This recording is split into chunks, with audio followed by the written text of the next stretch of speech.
ସରିଲା ଭାଗବତ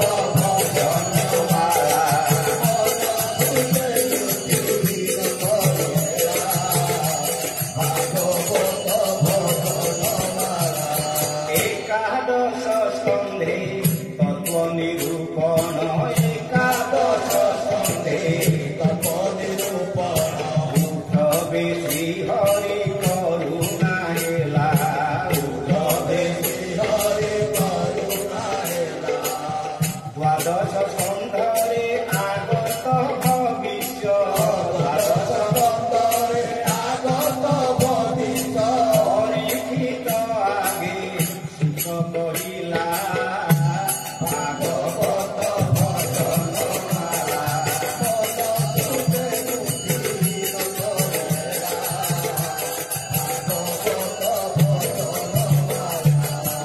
अनाकार ब्रह्म जहि विराजित अथ ऊर्ध्व हि पारि होइला अथ ऊर्ध्व हि पारि होइला कहे जशोवंत से पादे शरण कहे जशोवंत से पादे शरण कहे जगन्नाथ से पादे शरण कहे जगन्नाथ से पादे शरण अकारणे मोर जीवन गला भागवत भजनमाला मन सुखे सरिला भागवत भजनमाला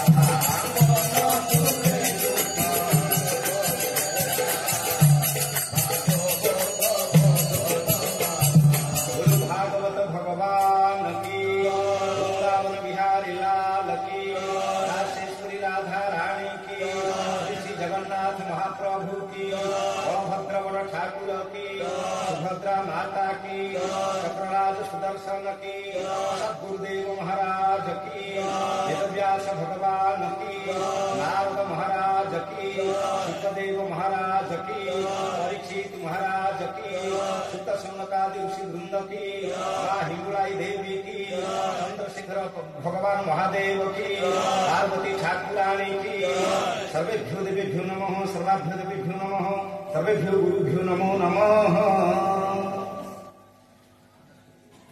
ये जरडा ग्रामर सर्वविध कल्याण गुलानंदे कबाल भारतवर्षर सर्वविध कल्याण विधान गुलानंदे कबाल समग्र विश्वर सर्वविध कल्याण विधान गुलानंदे कबाल। दिव्यात्म स्वरूप आपण मान हृदय कुंदरे विराजमान करुथिबा सर्वव्यापक सच्चिदानंद घन तत्व परमात्मा परमेश्वरं को हृदय गभीरतम प्रदेश अनेक अनेक सादर सप्रेम प्रणाम निवेदन। पूज्यपाद प्रातः स्मरणीय अस्मदीय सद्गुरुदेव स्वामी शिवानंद सरस्वती जी महाराज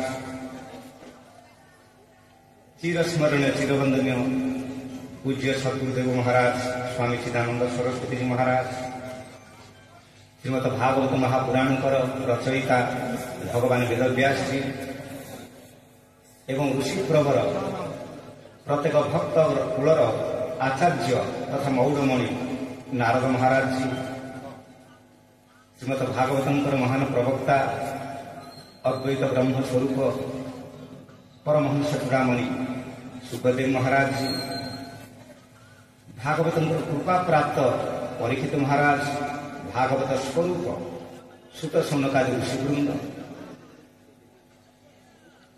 तत्सहित श्रीमद भागवत महापुराण मुख्य इष्ट देवता नंदनंदन वृंदावन चंद्रमा वंशीवदन श्रीकृष्ण भगवान वृषभानु नंदिनी आह्लादिनी शक्ति स्वरूपा मां राधाराणी आम समस्त प्रत्येक उत्कलवासी प्राण प्रिय इष्ट देवता जगत व्यापी जगदीश जगतर नाथ श्री श्री जगन्नाथ महाप्रभु समस्त चरणार बिंदरे आंभ मानकर अशेष अशेष अनंत अनंत भक्तिपूत प्रणाम निवेदन। ये शुभानुष्ठान उपदेष्टा तथा मुख्यकर्ता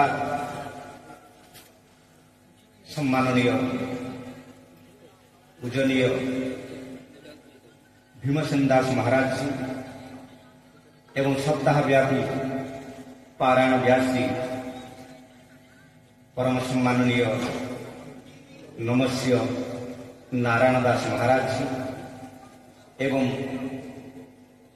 ए अनुष्ठान सकल कार्य को संपादन करुवा आमर नमस्य ध्रुवानंद दास महाराज जी ए अनुष्ठान सम्माननीय सभापति संपादक तत्सहित समस्त कर्मकर्ता वृंद प्रत्यह संध्या को मधुर भक्ति संगीत द्वारा प्रतिध्वनित करुवा सरस सुंदर एवं पवित्र करुवा आमर बिंबाधर सार सहित समस्त कलाकार भाई मान समस्त उद्योक्ता कर्मकर्ता मुख्यतः आमर विक्रम सार गिरीश सार समस्त ना तो कहवा संभव करूनी समस्त सहयोगी वृंद एवं ये उपस्थित थी ग्राम और आखपाख पड़ोशी ग्राम समस्त भागवत कथार सत्प्रेमी सुधी श्रोतृमंडल परम सौभाग्य नथिले भागवत मिले ना कहीं ना ए जन्म आम जहाँ जहाँ लाभ करुचे ताहा प्रारब्धर अधीन आपण धन पाइले प्रारब्ध निर्धारण कर सारी आपण केतिकी मात्रा धन प्राप्ति करेंगे किए स्त्री पाइब कि स्त्री ता स्वामी पाइब आपको कहे काम धर्म अर्थ काम मुख्य ए मझे जो दुईटी रहिला अर्थ और काम यह प्रारब्ध द्वारा नियंत्रित होता है केतेकी रात दिन एक करिकी अक्लांत परिश्रम कले मध्य तार यदि दरिद्र होगाक अच्छी से पैसा आसो कुआडे पड़े जो दरिद्र को से दरिद्र आप अनेक जगह देखिए ए सेवक भी देखी पुरुषटी गोरा दग्धक चेहरा ता स्त्री काली ता स्त्री गोरा गोरा ता स्वामी कला एमती केमिति हुए ये पूर्वर विश्व विधाता आमको जन्म करने पूर्व ये अर्थ और काम निर्धारित कर देखा किए क्या बह कर स्वामी शिवानंद महाराज आमर कहती इंग्लिश लेखा your marriage has been settled from heaven before your birth तमे थी जन्म हवा पूर्वर तमर विवाहर स्थिर हो सारी केही ताको आन करि परिबे नहीं ए दुईटा जाक प्रारब्धर अधीन धर्म अपा अर्थ आउ काम किंतु आउ दुईटी जो आद्य आउ प्रांतर रहिला धर्म आउ मोक्ष भगवान आमर पुरुषार्थ अर्थात साधना उपरे छाड़ी देले यह होची आमर स्वाधीन अधिकार चाहिए जड़े निजे चेष्टा करके धर्म आचरण करि चाहिए जड़े यही जन्म धर्म आचरण कर सारी तार फलस्वरूप मोक्ष को लाभ कर प्रारब्धर अधीन आम चेष्टा आम साधना उपर निर्भर कर तेणु आमे जदि चेष्टा करबा भगवान को पाइबा पाई चेष्टा करबा उचित सकल शास्त्री कहला साधना कर किंतु आम साधना सफल हेब ना आपण दले लोक गले आम गाँव एक कौन प्रोजेक्ट खोला जाऊ आप दले लोक गले कलेक्टर ऑफिस आगे दरखास्त देले सब है से काम हो गला कि जेपर्यंत से एमएलए हूँ एमपी हूँ विभागीय मंत्री हूँ से दरखास्त मोहर सहित दस्तखत न होई कार्य हम ठीक से ही भाई आमे मोक्ष पाइबा भगवान को पाइबा सकल चेष्टा तो करुछे करिबा किंतु ताहा सफल हो केतेबेले सफल हो ना जेतेबेले भगवान कृपार मोहर बाजी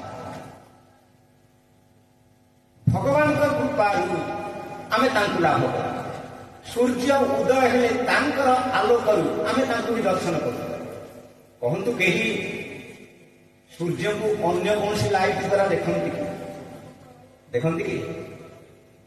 ରାତି ପାଇଲା ଆପଣ କଣ କହୁଛନ୍ତି, ପୁଅରେ ଯିବୁ ଟିକେ ଲଣ୍ଠନ ନେଇକି ଦେଖିବୁ ସୂର୍ଯ୍ୟ ଉଦୟ ହେଲେଣି କି ନାହିଁ? କହୁଛେ। କହୁଛେ ଯାଇକି ଟର୍ଚ୍ଚ ପକେଇକି ଦେଖିବୁ ସୂର୍ଯ୍ୟ ଉଦୟ ହେଲେଣି କି ନାହିଁ? କହୁଛେ ନାଇଁ। ସୂର୍ଯ୍ୟଙ୍କ ଆଲୋକରେ ଆମେ ସୂର୍ଯ୍ୟଙ୍କୁ ଦର୍ଶନ କରୁ। ଠିକ୍ ସେଭଳି ଭଗବାନଙ୍କର କୃପା ଦ୍ୱାରା ଆମେ ଭଗବାନଙ୍କ କୃପାକୁ ଲାଭ କରୁ, ତାଙ୍କୁ ଦର୍ଶନ କରୁ, ପ୍ରାପ୍ତ କରୁ। ତେଣୁ ଆଜି ଭାଗବତରେ ସେଇ କଥା କହିଲେ ଯେ ଆମେ ତ ସାଧନା କରୁଛେ, ଆଚ୍ଛା କାହାକୁ କୃପା ହବ ନା ଯିଏ ଚେଷ୍ଟା କରୁଛନ୍ତି ତାଙ୍କୁ ହିଁ କୃପା ହବ। ବେଳେ ବେଳେ ଚେଷ୍ଟା କରୁନଥିବା ବ୍ୟକ୍ତିଙ୍କୁ ମଧ୍ୟ ଭଗବାନ କୃପା କରେଇ ଦିଅନ୍ତି ତାଙ୍କର ଇଚ୍ଛା ଏ ଜଗତର କଲ୍ୟାଣ ପାଇଁ। ବେଳେ ବେଳେ ଚେଷ୍ଟା ନ କରୁଥିଲେ ମଧ୍ୟ, ସାଧନା ନ କରୁଥିଲେ ମଧ୍ୟ ତା ଉପରେ କୃପା ବର୍ଷା କରିଦିଅନ୍ତି ବୋଲି ଭଗବାନଙ୍କର ଗୋଟେ ନାଁ ହେଉଛି ଅହୈତୁକ କୃପା ଆସିନି, ଅର୍ଥ ବିନା କାରଣରେ ସେ କୃପା କରିବା ପାରୁ। ତେଣୁ ଆମେ ଯେ କିଛି ଚେଷ୍ଟା କରିନେ ତାହା ନୁହେଁ। ପୂର୍ବ ଜନ୍ମ ମାନଙ୍କରେ କିଛି କିଛି ଚେଷ୍ଟା କରିଛେ। ପୂର୍ବ ଜନ୍ମରେ ଯେତେ ଯେତେ ଚେଷ୍ଟା, ଯେତେ ଯେତେ ସାଧନା ଥିଲା, ତାର ଫଳ ସ୍ୱରୂପ ଭଗବାନଙ୍କର କୃପା ମିଶିଥିବାରୁ ଆମେ ଆଜି ଭାଗବତକୁ ଲାଭ କଲେ।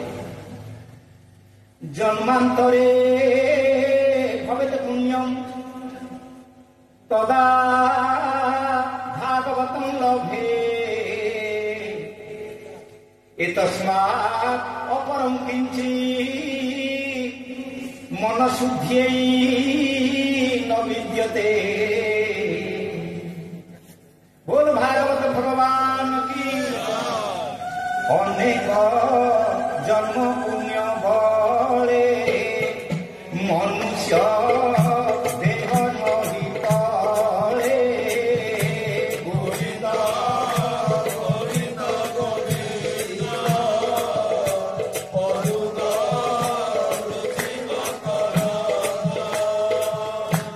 অনেক জন্ম তপ ফলে মনুষ্য জন্মময়ী ফলে।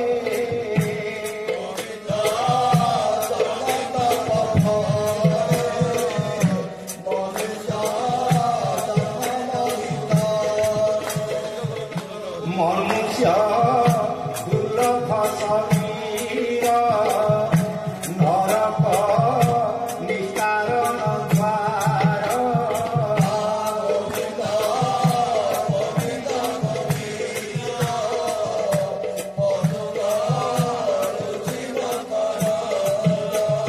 ବୋଲ ଭାଗବତ ଭଗବାନ କି। ଯେତେ ଶାସ୍ତ୍ର ଅଛନ୍ତି ତା ଭିତରେ ଭାଗବତ ଶ୍ରେଷ୍ଠ। ଯେତେ ଜନ୍ମ ଶରୀର ଅଛନ୍ତି ତା ଭିତରେ ମନୁଷ୍ୟ ଜନ୍ମ ଶ୍ରେଷ୍ଠ। ଯେତେ ଧାମ ଅଛନ୍ତି ଜଗନ୍ନାଥ ଧାମ ଶ୍ରେଷ୍ଠ। ଯେତେ ଦେଶ ଅଛନ୍ତି ଭାରତ ବର୍ଷ ଶ୍ରେଷ୍ଠ। ଯେତେ ମାସ ଅଛନ୍ତି ମାର୍ଗଶିର ମାସ ଶ୍ରେଷ୍ଠ। ଭଗବାନ ଗୀତାରେ କଥା କହିଲେ ମାସାନ ମାର୍ଗଶୀର୍ଷୋହମ୍। କହିଥିଲେ ନା ନାଇଁ? ଆମେ ସମସ୍ତେ ଭାବୁ ବା ଜାଣୁ କାର୍ତ୍ତିକ ମାସ ହେଲା ମହାକାର୍ତ୍ତିକ ମାସ, ଧର୍ମର ମାସ ଶ୍ରେଷ୍ଠ। କିନ୍ତୁ ଭଗବାନ ଗୀତାରେ ସିଧା ସମ୍ମୁଖ ନିର୍ଘୋଷ ବାଣୀ ମାସାନାଂ ମାର୍ଗଶୀର୍ଷୋହମ୍। ହେ ଅର୍ଜୁନ, ମାସ ଭିତରେ ମୁଁ ହଉଛି ମାର୍ଗଶିର ମାସ। ଶିର ଦେଖୁନାହାନ୍ତି ସେ ନାମର ଅର୍ଥଟା କେମିତି ହେଇଛି? ମାର୍ଗ, ଆମ ମନୁଷ୍ୟ ଜନ୍ମର ଯୋଉ ମାର୍ଗ। ଶିର, ସବୁ ମାର୍ଗ ଭିତରେ ଇଏ ହଉଛି ଶିର ଅର୍ଥ ମୁଣ୍ଡ ଶ୍ରେଷ୍ଠ। ସବୁ ମାର୍ଗ ଭିତରେ ଇଏ ହଉଛି ଶିର ଶ୍ରେଷ୍ଠ ମାର୍ଗ। ଆମ ଦେହର ସବୁଠୁ ଶ୍ରେଷ୍ଠ ଅଙ୍ଗ କୋଉଟା? ମୁଣ୍ଡ, ଶିର। ମାର୍ଗ ଭିତରେ ଶିର, ମାର୍ଗ। ବିଶେଷ କରିକି ଆମ ଜୀବନଟା ଏକ ସୁସ୍ଥ ଆଉ ନିରାମୟ କେତେବେଳେ ହୁଏ? କେଉଁ ଦେଶ ବା କେଉଁ ରାଜ୍ୟ ସମୃଦ୍ଧ ବା ଉନ୍ନତ ବୋଲି ଆମେ କହୁ? ନା ପ୍ରଥମ କଥା ହେଉଛି ଯଦି ଖାଦ୍ୟର ଅଭାବ ନାହିଁ। ସମୃଦ୍ଧ ରାଜ୍ୟ, ଅର୍ଥନୀତି ସୁସ୍ଥ, ତାକୁ ଆମେ କହୁ ଇଏ ଉନ୍ନତ ରାଜ୍ୟ ବା ଉନ୍ନତ ଦେଶ। ତେଣୁ ମାର୍ଗଶିର ମାସରେ ଆମର ଧାନ, ଗହମ ଇତ୍ୟାଦି ଶସ୍ୟ ଅମଳ ହୁଏ। ତେଣୁ କ୍ଷୁଧା ଦୂର ହୁଏ, ତୃଷା ଦୂର ହୁଏ, ଦାରିଦ୍ର୍ୟ ଦୂର ହୁଏ। ତେଣୁ ମାର୍ଗଶୀର ଯେ କ'ଣ ଆମର ଓଡ଼ିଆ ଭାଗବତରେ ଆମେ କହୁଛୁ ଯାବତ ନ ପୁରେ ଉଦର ତାବତ ଜ୍ଞାନ କାହିଁ ତାର। ଆଉ ବିଶେଷ କରି ଆମ ଓଡ଼ିଶାବାସୀ ଆମେ ଏଇ ମାସରେ ଲକ୍ଷ୍ମୀ ପୂଜା କରୁ। ସେଇ ମାର୍ଗଶୀର ମାସରେ ଆପଣଙ୍କର ଭାଗବତ ଏଠି ଅନୁଷ୍ଠିତ ହୋଇଛନ୍ତି। ମା ଲକ୍ଷ୍ମୀ ଭଗବାନ କୃଷ୍ଣ ଯେବେ ଭଗବାନ କୃଷ୍ଣ ଜନ୍ମ ହେଇ ପଡ଼ିଲେ ଲକ୍ଷ୍ମୀ ସେଠି ସ୍ଥାୟୀ ଆଉ ସ୍ଥିର ରୂପରେ ବାସ କଲେ। କେଉଁଠି ନା ବୃନ୍ଦାବନରେ। ଲକ୍ଷ୍ମୀଙ୍କର ଗୋଟେ ନାଁ ଆପଣ ଶୁଣିଥିବେ ଚଞ୍ଚଳା, ଚପଳା। ଲକ୍ଷ୍ମୀ ଏ ହାତରୁ ଆସିଲେ ସେଇ ହାତରୁ ଗଲେ, ସ୍ଥାୟୀ ହେଇକି ରହନ୍ତି ନାହିଁ। କିନ୍ତୁ ଗୋପୀମାନେ ଗାଇଲେ ଗୋପୀ ଗୀତରେ ଜୟତି ତେଧିକଂ ଜନ୍ମନା ବ୍ରଜ ଶ୍ରୟତ ଇନ୍ଦିରା ଶଶ୍ୱତତ୍ରହି ଦୟିତ ଦୃଶ୍ୟତା দীক্ষুতা বকা বৈভূতা সব তে পদাম্বুজং রাধে গোবিন্দ রাধে গোবিন্দ রাধে গোবিন্দ অর্থাৎ ভগবান ভাগবত ভগবান জন্ম হয়ে পড়া মাত্রকে শ্রয়ত ইন্দিরা শস্পদত্র ইন্দিরা কহিলে লক্ষ্মী সুদশা ব্রতরে আপনার গଣ୍ଠି ପକାନ୍ତି 10 ନାଁରେ ସେଥିରୁ ଏକ ନାମ ହେଉଛି ମା ଲକ୍ଷ୍ମୀଙ୍କର ଇନ୍ଦିରା। ସେ ଇନ୍ଦିରା ଶଶ୍ୱତ ଶଶ୍ୱତ କହିଲେ ଚିରନ୍ତନ ସ୍ଥାୟୀ ଭାବରେ ମା ଲକ୍ଷ୍ମୀ ବାସ କଲେ। ତେଣୁ ଭଗବାନ ଯେଉଁଠି ଲକ୍ଷ୍ମୀ ସେଇଠି, ଲକ୍ଷ୍ମୀ ଯେଉଁଠି ସେଠି ଆଉ କୌଣସି ପ୍ରକାରର ବାଧା ବିପଦ ଖାଦ୍ୟାଭାବ ଅନାଟନ ଏସବୁ ଦେଖାଯାଏ ନାହିଁ। ଆମେ ସମସ୍ତେ ଗାଉଛୁ ନା ଆମର ଶ୍ରୀ ସୂକ୍ତ। ଲକ୍ଷ୍ମୀ ଆସିଲେ କ'ଣ କ'ଣ ଦୂର ହେଇଯାଏ ନା ଋଣ ରୋଗାଦି ଦାରିଦ୍ର୍ୟ ପାପକ୍ଷୁ ଅପମୃତ୍ୟବହ ଭୟ ଶୋକ ମନସ୍ତାପା ନଶ୍ୟନ୍ତି ତବ ସର୍ବଦା। କ'ଣ ଲକ୍ଷ୍ମୀ ଆସିଲେ କ'ଣ କ'ଣ ଦୂର ହୁଏ ନା ଋଣ ରୋଗ ଦାରିଦ୍ର୍ୟ ପାପ କ୍ଷୁଧା ତୃଷା ପାପ ମନସ୍ତାପ ଭୟ ଏସବୁ ଦୂର ହେଇଯାଏ। ଆସେ କ'ଣ ନା ଶ୍ରୀ ବର୍ଚସ୍ୱം ଆରୋଗ୍ୟମ୍ ଆବିଧାତ ଶୁଭମାନ ମହୀୟତେ ପଶୁଂ ସୁପୁତ୍ର ଲାଭం ବହୁପୁତ୍ର ଲାଭం ଶତ ସଂବତ୍ସର ଦୀର୍ଘମାୟୁ ଏସବୁ ଆସି ପହଞ୍ଚିଯାଏ। ତେଣୁ ଆପଣ ଏଠି ଭାଗବତ କରୁଛନ୍ତି। ଭାଗବତ କିଏ? ଭାଗବତ ଖଣ୍ଡେ ବହି ନାହିଁ। ଭାଗବତ ଖଣ୍ଡେ ବହି ନୁହଁ। ଆମେ କିନ୍ତୁ ବହି ଆକାରରେ ଦେଖୁଛୁ। ଆମେ ମନ୍ଦିର ଭିତରେ ଯାହାକୁ ମୂର୍ତ୍ତି କିଏ ଦେଖୁଛୁ, ସେ ମୂର୍ତ୍ତି ନୁହଁ। ଯେପର୍ଯ୍ୟନ୍ତ ଆପଣ ମୂର୍ତ୍ତି ଭାବୁଥିବେ ସେ ପର୍ଯ୍ୟନ୍ତ ଭକ୍ତି ହବ ନାହିଁ। ଗୋଟେ ବସ୍ତୁ ବୋଲି ଭାବିବେ। ବିଶ୍ୱାସ ଆଉ ଶ୍ରଦ୍ଧା ହେଉଛି ଆମର ଯୋଉ ଆଧ୍ୟାତ୍ମିକ ମାର୍ଗ, ତାର ହେଉଛି ଏ ଜୀବନର ଦୁଇଟି ଡେଣା ସେ ମାର୍ଗରେ ଉଡ଼ିବା ପାଇଁ। ଗୋଟେ ହେଉଛି ଶ୍ରଦ୍ଧା, ଗୋଟେ ହେଉଛି ବିଶ୍ୱାସ। ବିନା ଶ୍ରଦ୍ଧାରେ ଆପଣ ଏଠିକି ଆସିଛନ୍ତି ନା ଭାଗବତ କଥା ଶୁଣିବା। ଆହୁରି କେତେକ ଲୋକ ଅଛନ୍ତି ତାଙ୍କର ଶ୍ରଦ୍ଧା ନାହିଁ ଆସିବେ। ଯାହାର ଶ୍ରଦ୍ଧା ଅଛି ସେ ଆସିছে। ଶ୍ରଦ୍ଧା କେଉଁଠି ହୁଏ ନା ଯୋଉଠି ବିଶ୍ୱାସ ଥାଏ।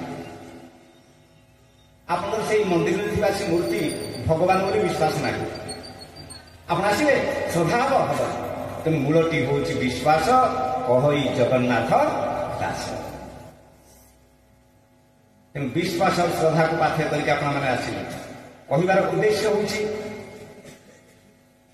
ଏ ବିଶ୍ୱାସ। ଥରେ ଜଣେ ବ୍ୟକ୍ତି ତାର କିଛି ବିପତ୍ତି ପଡ଼ିଲା, କାହାକୁ କାହାକୁ ପଚାରିଲା କ'ଣ କରିବି ନା ସେ କହିଲେ ଗଣେଶ ପୂଜା କର। ଗଣେଶ ପୂଜା କଲା, ହେଲାନି। ଆଉ ତା ପାଖକୁ ଗଲା, ତାକୁ କହିଲେ ଭାଇ କ'ଣ କରି ମୋର ଏମିତି ଶିବ ପୂଜା କର। ଫଳ ବାଜିଲା। କେତେ ପରେ ତୁ ଭବାନୀ ମାତାକୁ କାଳୀଙ୍କର ପୂଜା କର ହେଇଯିବ। କାହିଁକିନା କଳିଯୁଗରେ କାଳୀ ବା ଭବାନୀ ମାତା ହେଉଛନ୍ତି ପ୍ରତ୍ୟକ୍ଷ ଦେବତା। 3 ଜଣ ପ୍ରତ୍ୟକ୍ଷ ଦେବତା ଭିତରୁ ସେ ଅନ୍ୟତମ। ଏଇ କଳିଯୁଗରେ 3ଟି ପ୍ରତ୍ୟକ୍ଷ ଦେବତା ଶୀଘ୍ର ଫଳ ଦେବା ବାଲା ଗଣେଶ, ହନୁମାନ ଆଉ ଦେବୀ। ଏବେ ଦେଖୁନାହାନ୍ତି ସେଇ ଅନୁସାରେ ହନୁମାନଙ୍କ ମୂର୍ତ୍ତି ଅସଂଖ୍ୟ। ରାସ୍ତା କଡ଼ରେ ମଧ୍ୟ ଠିଆ ହେଇଛନ୍ତି ଖୋଲାରେ, ଖରା ବର୍ଷା ଶୀତ କାକ, କାହିଁକିନା ସେ ଶୀଘ୍ର ବର ଦେବେ। ଅନ୍ୟ କୋଉ ବାରେ ଆମିଷ ଖାଲି ଶୁଣିବ, ଶନିବାର ନାଇଁ ବାବା କାହିଁକି ନା ହନୁମାନଙ୍କର ଗଦା ଉଠିବ। ଓ ବାବରେ ଭୟ। ତେଣୁ ଏ ପ୍ରତ୍ୟକ୍ଷ। ତେଣୁ କହିବାର ଉଦ୍ଦେଶ୍ୟ ହଉଛି ଏ ବାବୁ ଜଣକ କାଳୀକି ପୂଜା କଲେ। କାଳୀଙ୍କ ପାଖରେ ଯୋଉ ପୂଜା କଲେ ଏଇ ସମୟରେ କଣ ହେଇଛି ନା ଯୋଉ ଧୂପକାଠି ଜଳୁଛି ସେଠି ପାଖରେ ବିଷ୍ଣୁ ମୂର୍ତ୍ତି ଥିଲେ। ଏ ଧୂପ ଯାଇକି ତାଙ୍କ ନାକଠି ପହଞ୍ଚିଲା। ତାଙ୍କ ପାଖରେ ବିଷ୍ଣୁଙ୍କ ନାକ ପାଖରେ ପହଞ୍ଚିଲା।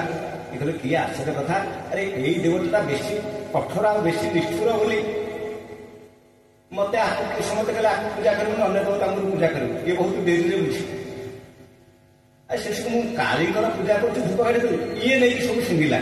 ଆରେ କାଳୀ ମାତା ଶୁଙ୍ଗିଲେ ସିନା ଧୂପକୁ ସିଏ ମତେ ବର ଦେବେ, ଇଏ ନେଇକି ଶୁଙ୍ଗିଲା। ନାଇଁ ନାଇଁ ଇଏ ମତେ ପୂଜା କରେଇଦେବ କହି କଣ କଲା ନା ତୁ ନାକକୁ ବର୍ତ୍ତମାନ ବନ୍ଦ କରିଦେବୁ କହିକି କିଳା ଦିଟା ଆଣିକି ହାତକୁ ପିଟିଲା। ସାଙ୍ଗେ ସାଙ୍ଗେ ସେମାନେ ପ୍ରକଟ ହେଇଗଲେ। କହିଲେ ବତ୍ସ କଣ ବର ମାଗୁଛ ମାଗ। ନା ହଉ ବାବୁ ତମକୁ ମୁଁ ଆଗରୁ ଅନେକ ପୂଜା କରିଛି, ସେତେବେଳେ ତ କାହିଁକି କହୁନଥିଲ ବର ମାଗ। ମୁଁ ଏବେ କାଳୀ ପୂଜା କଲାବେଳେ ତମେ ତାଙ୍କ ଧୂପ ଶୁଣିଲେ ମୁଁ ତମ ନାକ ବନ୍ଦ କରିବାକୁ ଗଲି, ଏଇ ସମୟରେ ବାହାରି ପଡୁଛ କହୁଛ ନା ବର ମାଗ। ନା ତା କାରଣ କଣ ଜାଣିଛ ନା କଣ ନା ମତେ ଯେତେବେଳେ ପୂଜା କରୁଥିଲ ତମେ ସେତେବେଳେ ମୂର୍ତ୍ତି ବୋଲି ଭାବିଲ, ଏବେ ଯେତେବେଳେ ନାକରେ କିଳା ବାଡେଇବାକୁ ଆସିଲ ସାକ୍ଷାତ ବିଷ୍ଣୁ ବୋଲି ଭାବିଲ। ତେଣୁ ମୁଁ ପ୍ରକଟ ହେଲି। ତେଣୁ ବିଶ୍ୱାସ ମିଳଇ ହରି ତର୍କେ ବହୁତ। ତେଣୁ ଇଏ ହଉଛି ବିଶ୍ୱାସର ଫଳ। ବୋଲ ଗୋବିନ୍ଦ ଜୟ ଜୟ ଗୋପାଳ ଜୟ ଜୟ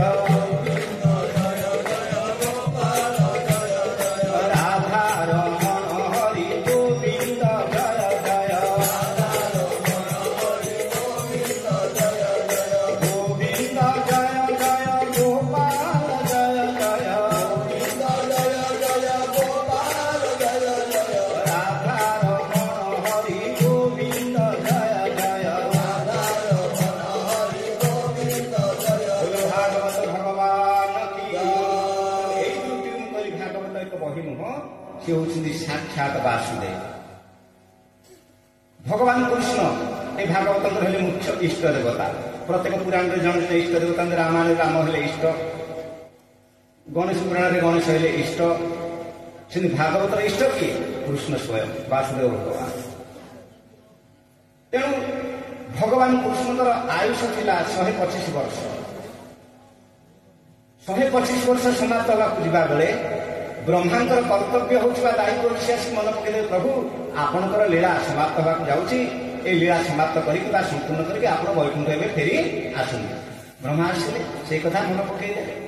একথা উদ্ধব শুনিলে বলে প্রভু কোন ব্রহ্মা আসি নিবেদন করি গলে আপনার বৈকুণ্ঠ ফেরিଯିବେ না মোর 125 ବର୍ଷର ଆୟୁଷ ଥିଲା ଯେତିକି ଲୀଳା କରିବା ମୁଁ କଲି ଯେତିକି ଦିନ ପାଇଁ ଆସିଥିଲି ସେ କାମ ସରିଗଲା ଏବଂ ଫେରିଯିବି ନା ମତେ ଆପଣ ସାଥିରେ ନେବେ କି ନାରେ ମୋର କାମ ସରିଗଲା ମୁଁ ଫେରିଯିବି ତୋର କାମ ସରିନି ମୁଁ ତତେ କେମିତି ସାଥିରେ ନେବି ଏଠିକି ଆସିଲା ବେଳେ ସମସ୍ତେ ଏକା ଆସନ୍ତି ଗଲା ବେଳେ ସମସ୍ତେ ଏକା ଯାଆନ୍ତି ନ ବୁଝି ପାରିକି ମଝି ଯେତିକି ଦିନ ରହନ୍ତି ଜନ୍ମଠୁ ମୃତ୍ୟୁ ପର୍ଯ୍ୟନ୍ତ ସବୁ ସାଙ୍ଗସାଥି ହେଇକି ସାଙ୍ଗସାଥି ଖୋଜନ୍ତି ସାଙ୍ଗସାଥି ହେଇକି ଖେଳନ୍ତି ବୁଲନ୍ତି ଚଳନ୍ତି ଏଠି କିଏ କାହାର ଆମରି ସାଥିରେ ଏବେ ବସିଥିବ ହଠାତ୍ ତାର ଶେଷ ନିଶ୍ୱାସ ନ ହେଇଯିବ କିଏ କହିବ ମୁଁ ଆଜି ଟ୍ରେନରେ ଆସିଥିଲି ପୁରୀରେ ଯେଉଁ ବନ୍ଧୁଙ୍କ ଘରୁ ବିଦାୟ ନେଇକି ଆସିଲି ତାଙ୍କ ମା ପାହାନ୍ତାରୁ ଉଠିଥିଲେ ମୁଁ ଦେଖିଛି ତାଙ୍କ ପାଟି ଶୁଣିଛି ସିଏ ତାଙ୍କର ଶୌଚାଳୟ ସ୍ନାନ ଇତ୍ୟାଦି କାର୍ଯ୍ୟ ବ୍ରାହ୍ମଣମୁଖରେ ସାରନ୍ତି ମୁଁ ଟ୍ରେନରେ ବସିଛି ଢେଙ୍କାନାଳ ଏଠି ପହଞ୍ଚିବାକୁ ଖବର ଆସିଲା ମା ଚାଲିଗଲେ ମୁଁ କଣ ହେଲା ନା ହଠାତ୍ ଶେଷ ନିଶ୍ୱାସ ହେଇଗଲା ତ ଭଲ ଥିଲେ ନା ଭଲ ଥିଲେ କିଏ କହିବ ଏ କଥା ମୋର ଆଜି ଦିନଟା ଶେଷ ଦିନ ନୁହଁ କିଏ କହିପାରିବ କିନ୍ତୁ ଆମେ ଯେତେବେଳେ ସମସ୍ତେ ଭାବିବା ଏ ଭାଗବତ ଶୁଣି କଣ ନା ମୃତ୍ୟୁକୁ ସ୍ମରଣ କରେଇଦେବା ଗ୍ରନ୍ଥ आम यही एक नित्य अवस्था तत्पर रहा सचेतन रहा जे आज दिनटा मोर शेष दिन होता चाहिए भाई कार्य यही निश्वासटा मोर शेष निश्वास होता चाहिए कार्य ये हूँ जीवन कौन है भाई शेष निश्वास आसीगला तेणु सुधीवृंद ए भागवत आम स्वयं जो भागवत कमी ना उद्धव कल मत साथी ने भगवान कल ना मोर कार्य सरीगला तो कार्य सरी मो आयुष्य समाप्त है तो आयुष्य समाप्त हुए तेणु तू जापर ना मुझे रही आपंकर जीवन सर्वस्व जदि बसी आप पाद तले बसी जदि किसी कर सेवा ही कर खाद्य रूप ग्रहण कर उच्छिष्ट प्रसाद को अधरा सेवन कर आउ देखिए जो पोशाक देखुंट आप थे परिधान करके बाहर करदेला जो पोशाक पोशाक प्रसाद हिसाब से ग्रहण कर मोर तो स्थिति गति मुक्ति किसी ना आपको छाड़देले है भगवान कहले तू मोर पादुका जुटिक देता तू जीवु बद्रीनाथ मोर अनंत चिन्मय व्यापक रूप ब्रह्म रूप को ध्यान करके अनुभव करू कहीं ना तू हूँ ब्रह्म ज्ञानी बृहस्पति शिष्य तुमको ब्रह्म को अनुभव करू ना मुझे सगुण ब्रह्म ईश्वर ये अवतार ये सगुण साकार आपको एति जाने संपूर्ण ज्ञान है कहुपर मोर निर्गुण व्यापक रूप को ध्यान द्वारा ब्रह्म रूप से अनुभव कर से कहते कठो दीटा तापरे उद्धव पुणी पचारे तेरे आपण अच्छा बोली कलिजुग आसुनी आपण चली जा कलिजुग मारी आसो साधु सन्थ महात्मा माने कहार आश्रय रही पचारे भगवान कहले कहा आश्रय रही पचार उद्धव ठीक अच्छे भगवान निजर समस्त शक्ति तेज सहित ये भागवत भितर प्रवेश करगले कहले ये भागवत आश्रय ने कलिजुगु रक्षा पाइबा तेणु सुधीवृंद जदि भगवान ये भागवत भितर प्रवेश करगले तेबे हेले कहतु ये भागवत कौन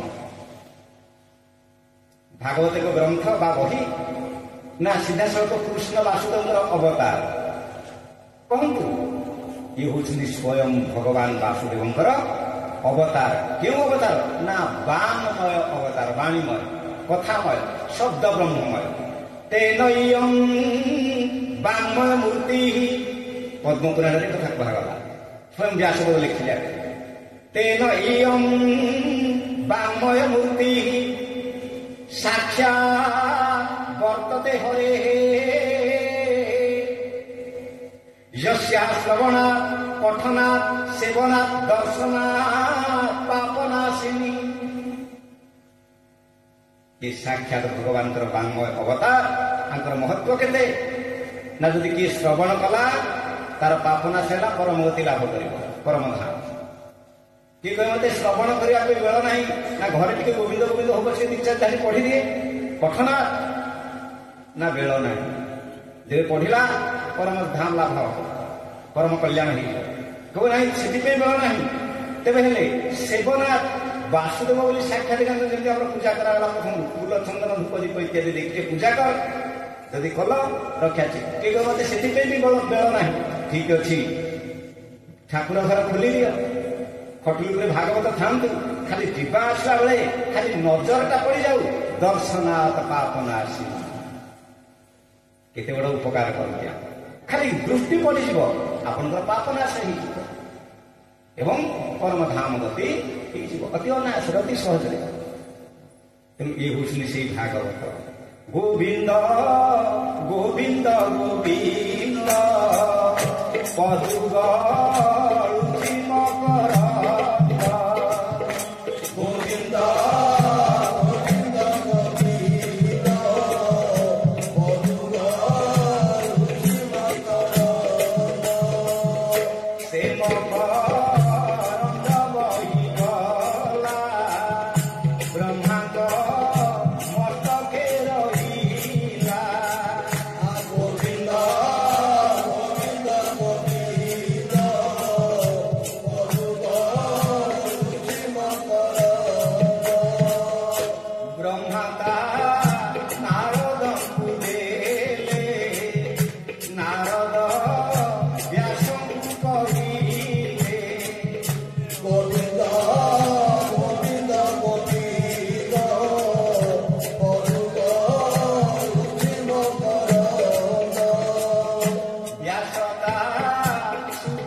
नाश जाए शुणिला मात्रके ए भागवतम को तत्क्षणात मुख्यता आसे ता पूर्व तीन प्रकार जो ताप बा दुख ताहा नाश जाए आ श्रवण मात्रे भक्ति भी हुए भक्ति हेले भगवान मिल जाए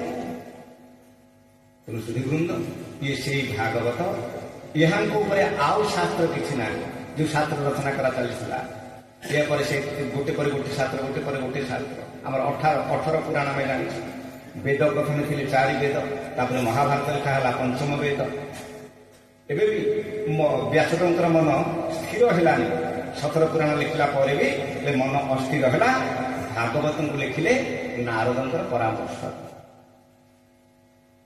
तापर जाकि मन स्थिर है सुखदेव को केमती अणागला पुत्र रूप में भागवत शिक्षा देले से परीक्षित कहले ये विस्तृत व्याख्यान नाम अंतर्निहित भागवत परिचय आम को भागवत शुणिले कौन हुए सब बड़ कथा हूँ मृत्यु पर जय मृत्युर भय रही प्रथम कथा सब बड़ भय आम कौन ना मृत्यु भय से लोकटा आहार छाड़देला छाड़ू ना यहाँ मरी भय से आमर हिमालय जो सीमा अच्छी पाकिस्तान बॉर्डर से चाकरी करूला 2-4 दिन छुट्टी आसीला पुणी डाकरा आसलानी आ जाऊनी ना कांदुची ना कहीं कांदुची ना काले पाकिस्तान सामने को गुली जीवन पड़े मरीज जुआड़े देख खाली मृत्यु पड़े अरे बाबू रास्ता गहली अच्छे एपटे जाए तुम अनुगुल पटे जा तालचेर पटे बहुत गाड़ी मटर अच्छी गाड़ी मटर था कौन है ना अरे बाबू खाले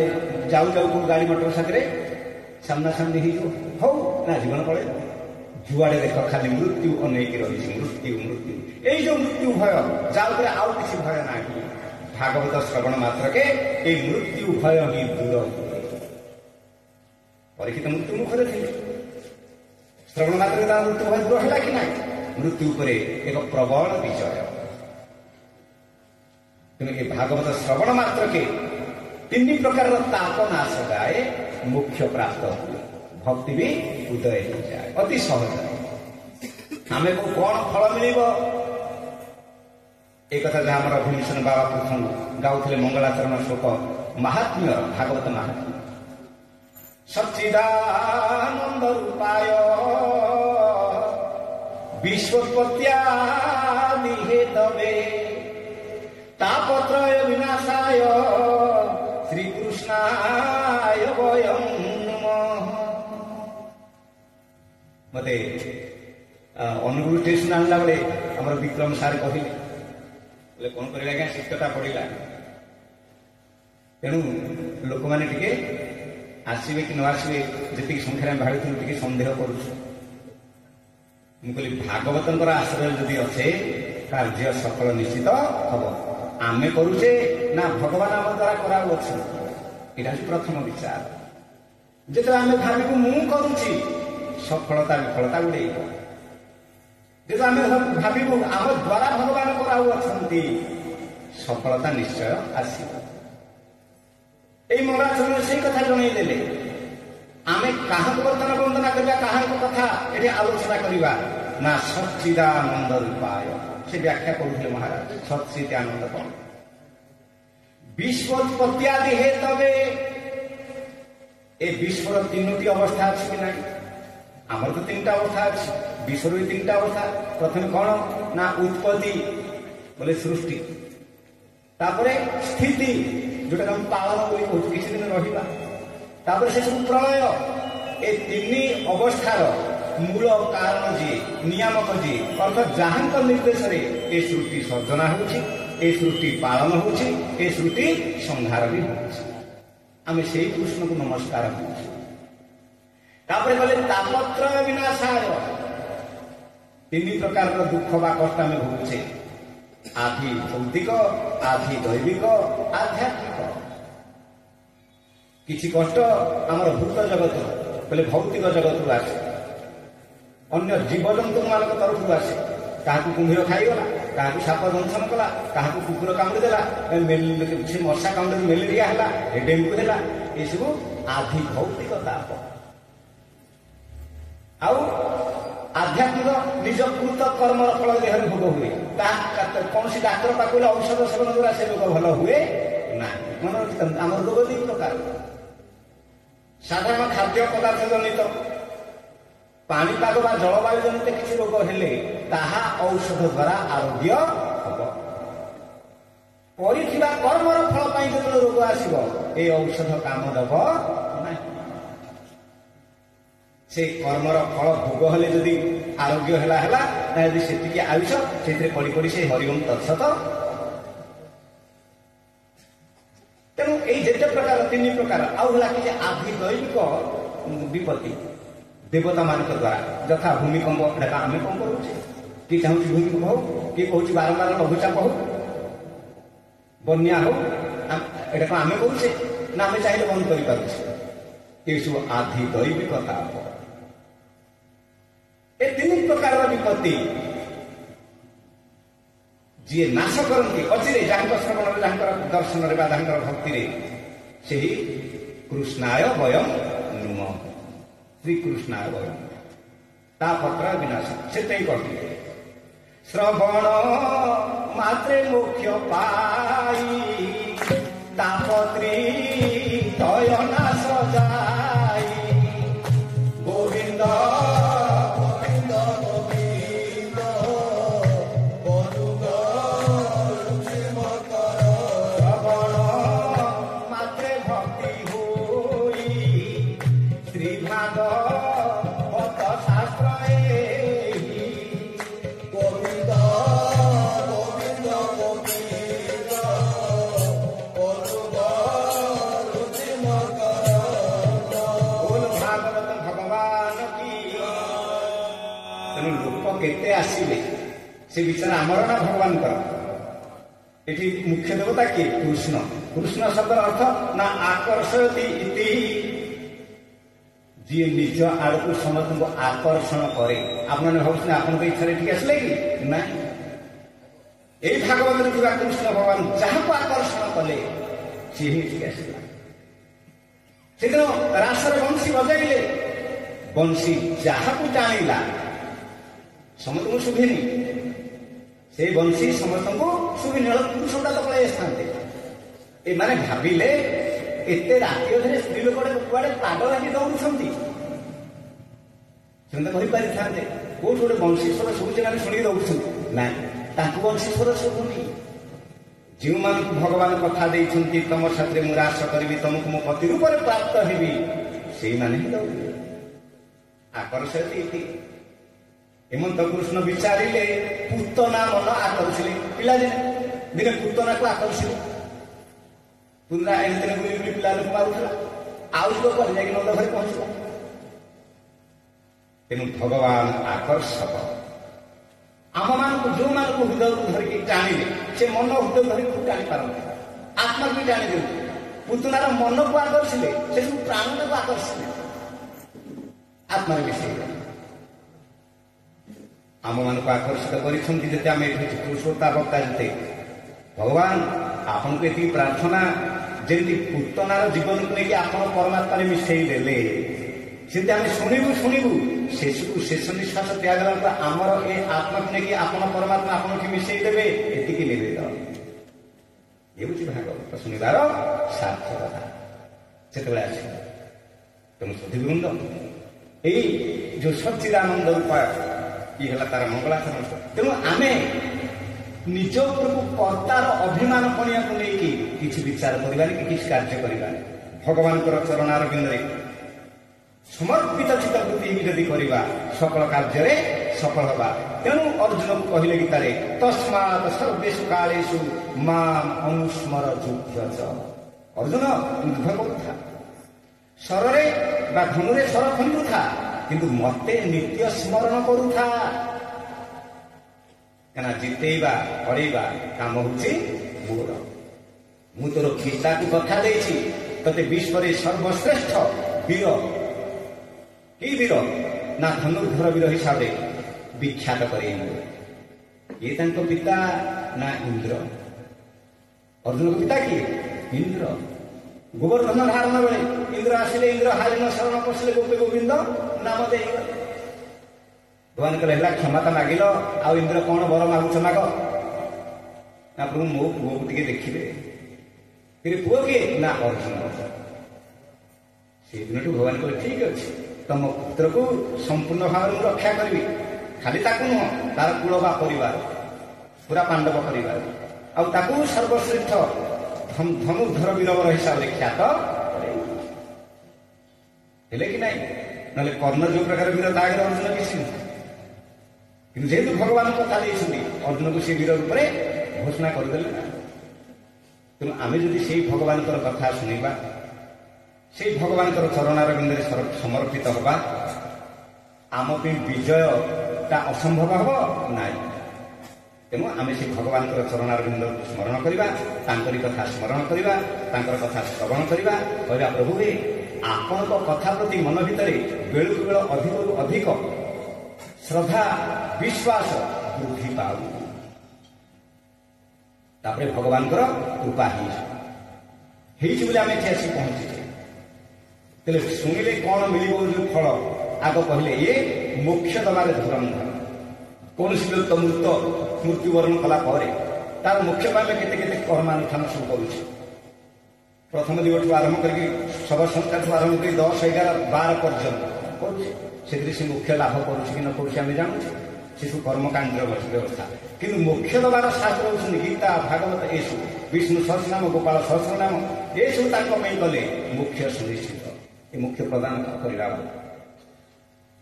कर्मकांड मोक्ष हम कि हम से गोटे विधिगत धारा मात्र एत लोक आम खुआई एत ब्राह्मण को डाकिलु अरे ब्राह्मण हूँ मो मुखर आहार कारण ब्राह्मण मुख्य मो आहार भगवान कहते जदिओ ब्राह्मण शब्दर संज्ञार अर्थ जहा सेमितिया अर्थ खोजला आमितिया ब्राह्मण ना आज ब्राह्मण को देखिए सी कर ना ये आम कुकुड़ा फार्म कर ब्राह्मण चप्पल गोदाम कर सुनाखाड़ देखा तुम ना कौन ना मोर विक्रमेश्वर पंडा ये कौन ना शुखुआ गोदाम टे खोली बोले बढ़िया बेपार अरे शुखुआ गले हूँ मड़ा बेपार सब बा मुर्दार बेपार मूर्ख तू ब्राह्मण मान कौन कह जाए ना ब्राह्मण होती भूसुर भूदेव ये पृथ्वी पर चलता फिरता हुआ जीवंत देवता निजे मुख्य को पाइबू ब्रह्म को साक्षात्कार करू जगत को मुक्ति देवार उपाय वितरण कर सब तू खाद्य पानीय भितर तोर शुद्धता आसनी से सब गोटे शुखुआ गोदाम कर मुर्दार कि नहीं सेगुड़ाक निज केते प्रिय परिजन ही था मृत्युवरण कला बासी मड़ा हम दुर्गंध हम परिवेश कलुषित यथाशीघ्र आम श्मशान को नौ अग्नि संस्कार कर कर्म संस्कार कर घर अपवित्र होची अरे बाहर मरीजा जीव गुड़ाक मरिकी शुखिला दुर्गंध छाड़ुंट आदर आनिक घर भितर खाऊचे निआरे पोड़ुचे ना चुली रांधुचे से चुलीटा मशाणी हेलानी कि सब कौटी जड़े मशाणी भूमि जड़े तेणु घरटा को तुम मशाणी कलनि कि बहुत दिन विचार कर केते तलू पलू के अपवित्र तो केमी आम के भागवत शुणिले आत्मा केमती उद्धार हम यही बंध भगवान कृपा करके नहीं आस कि चाबिकाठी आम हाथ कौन कले हम कौन कले हम ठीक अच्छे मृत व्यक्तिर आम कहू ए सारा समाज संसार मनुष्य को छाड़देले आउ कौन प्राणी मुक्ति लाभ करते ना कहीं ना से जीव मान देह सेमती ज्ञान उदय है भाई साधना कला भाई व्यवस्था भगवान खंची ना ये देहटा कौन ना मनुष्य देहे दिव्य ज्ञान देखी सन्दुष भगवान गोविंद गोविंद गोविंद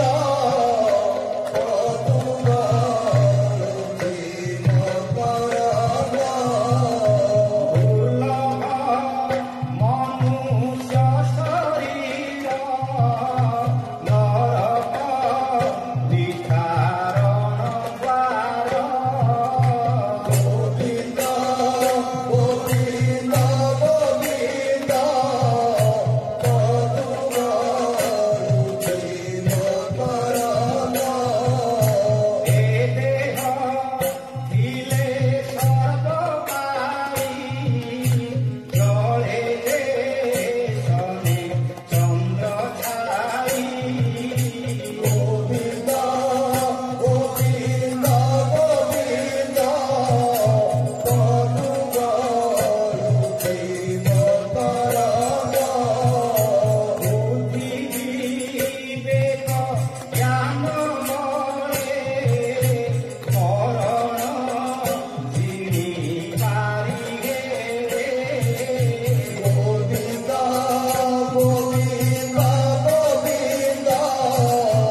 ଭକ୍ତି କରିହବ, ଜ୍ଞାନ ଅର୍ଜନ କରିହବ, ମୋକ୍ଷ ଅର୍ଥାତ୍ ଭଗବାନଙ୍କୁ ମଧ୍ୟ ପାଇହବ।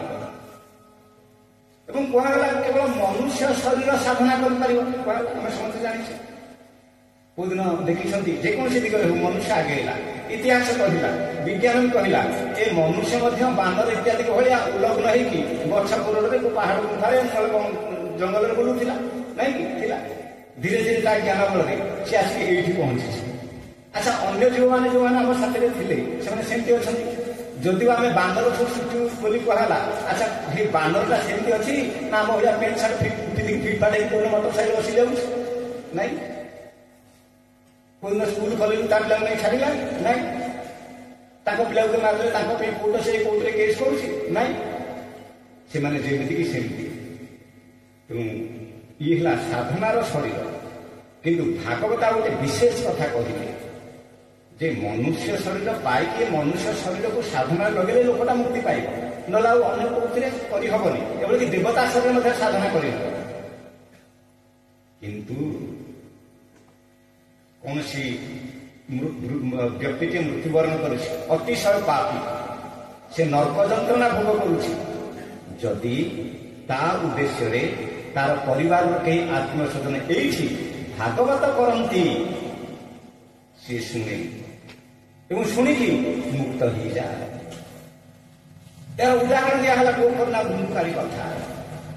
ଅର୍ଥ, ଏ ମନୁଷ୍ୟ ମଲା ପରେ ସୂକ୍ଷ୍ମ ଶରୀରରେ ଥାଇକି ସେ ପ୍ରେତ ଜମିରେ ହଉ ପଛକେ ଶ୍ରବଣ ସାଧନା କରି ପାରିବ, ଶୁଣିପାରିବେ ସମସ୍ତେ। ଅନ୍ୟ କୌଣସି ସାଧନା ସିନା କରିହବନି, ଶ୍ରବଣ ସାଧନାଟା କରିହବ। ତେଣୁ ଗୋକର୍ଣ୍ଣ ଭାଗବତ କଲେ କାହା ଉଦ୍ଦେଶ୍ୟରେ? ନା ଭାଇ ଧୁନୁକାରୀ ହିସାବରେ। ଧୁନୁକାରୀ ଅତିଶୟ ପାପୀ। ଭାଗବତରେ କହିଲେ ବା ମହାତ୍ମାରେ କହିଲେ ଏମିତି କୌଣସି ପାପ ନାହିଁ ଯାହା ସେ ନ କରିଛି।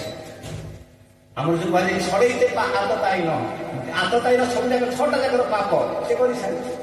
ପିଲାମାନଙ୍କ ସାଥିରେ ଖେଳୁଥିବ, ବୁଲୁଥିବ, କୋଉ ପିଲାକୁ ପୁଅକୁ ପେଲି ଦେଲାଣି, କାହାଙ୍କ ଘରେ ନେଇକି ନିଆଁ ଚିନି ଦେଲାଣି, ଏଇଭଳି କାହା ଖାଦ୍ୟ ଯାଇକି ବିଷ ମିଶେଇ ଦେଲାଣି, କାହା ଖାଦ୍ୟ ଯାଇକି ଝାଡ଼ା ପରିସ୍ରା କଲାଣି, ଏମିତି ସବୁ କରେ। ତେଣୁ ଯେତେ ପାପ, ଏମିତି ନ କରିଥିବା ପାପ ଆଉ କିଛି ନଥିଲା।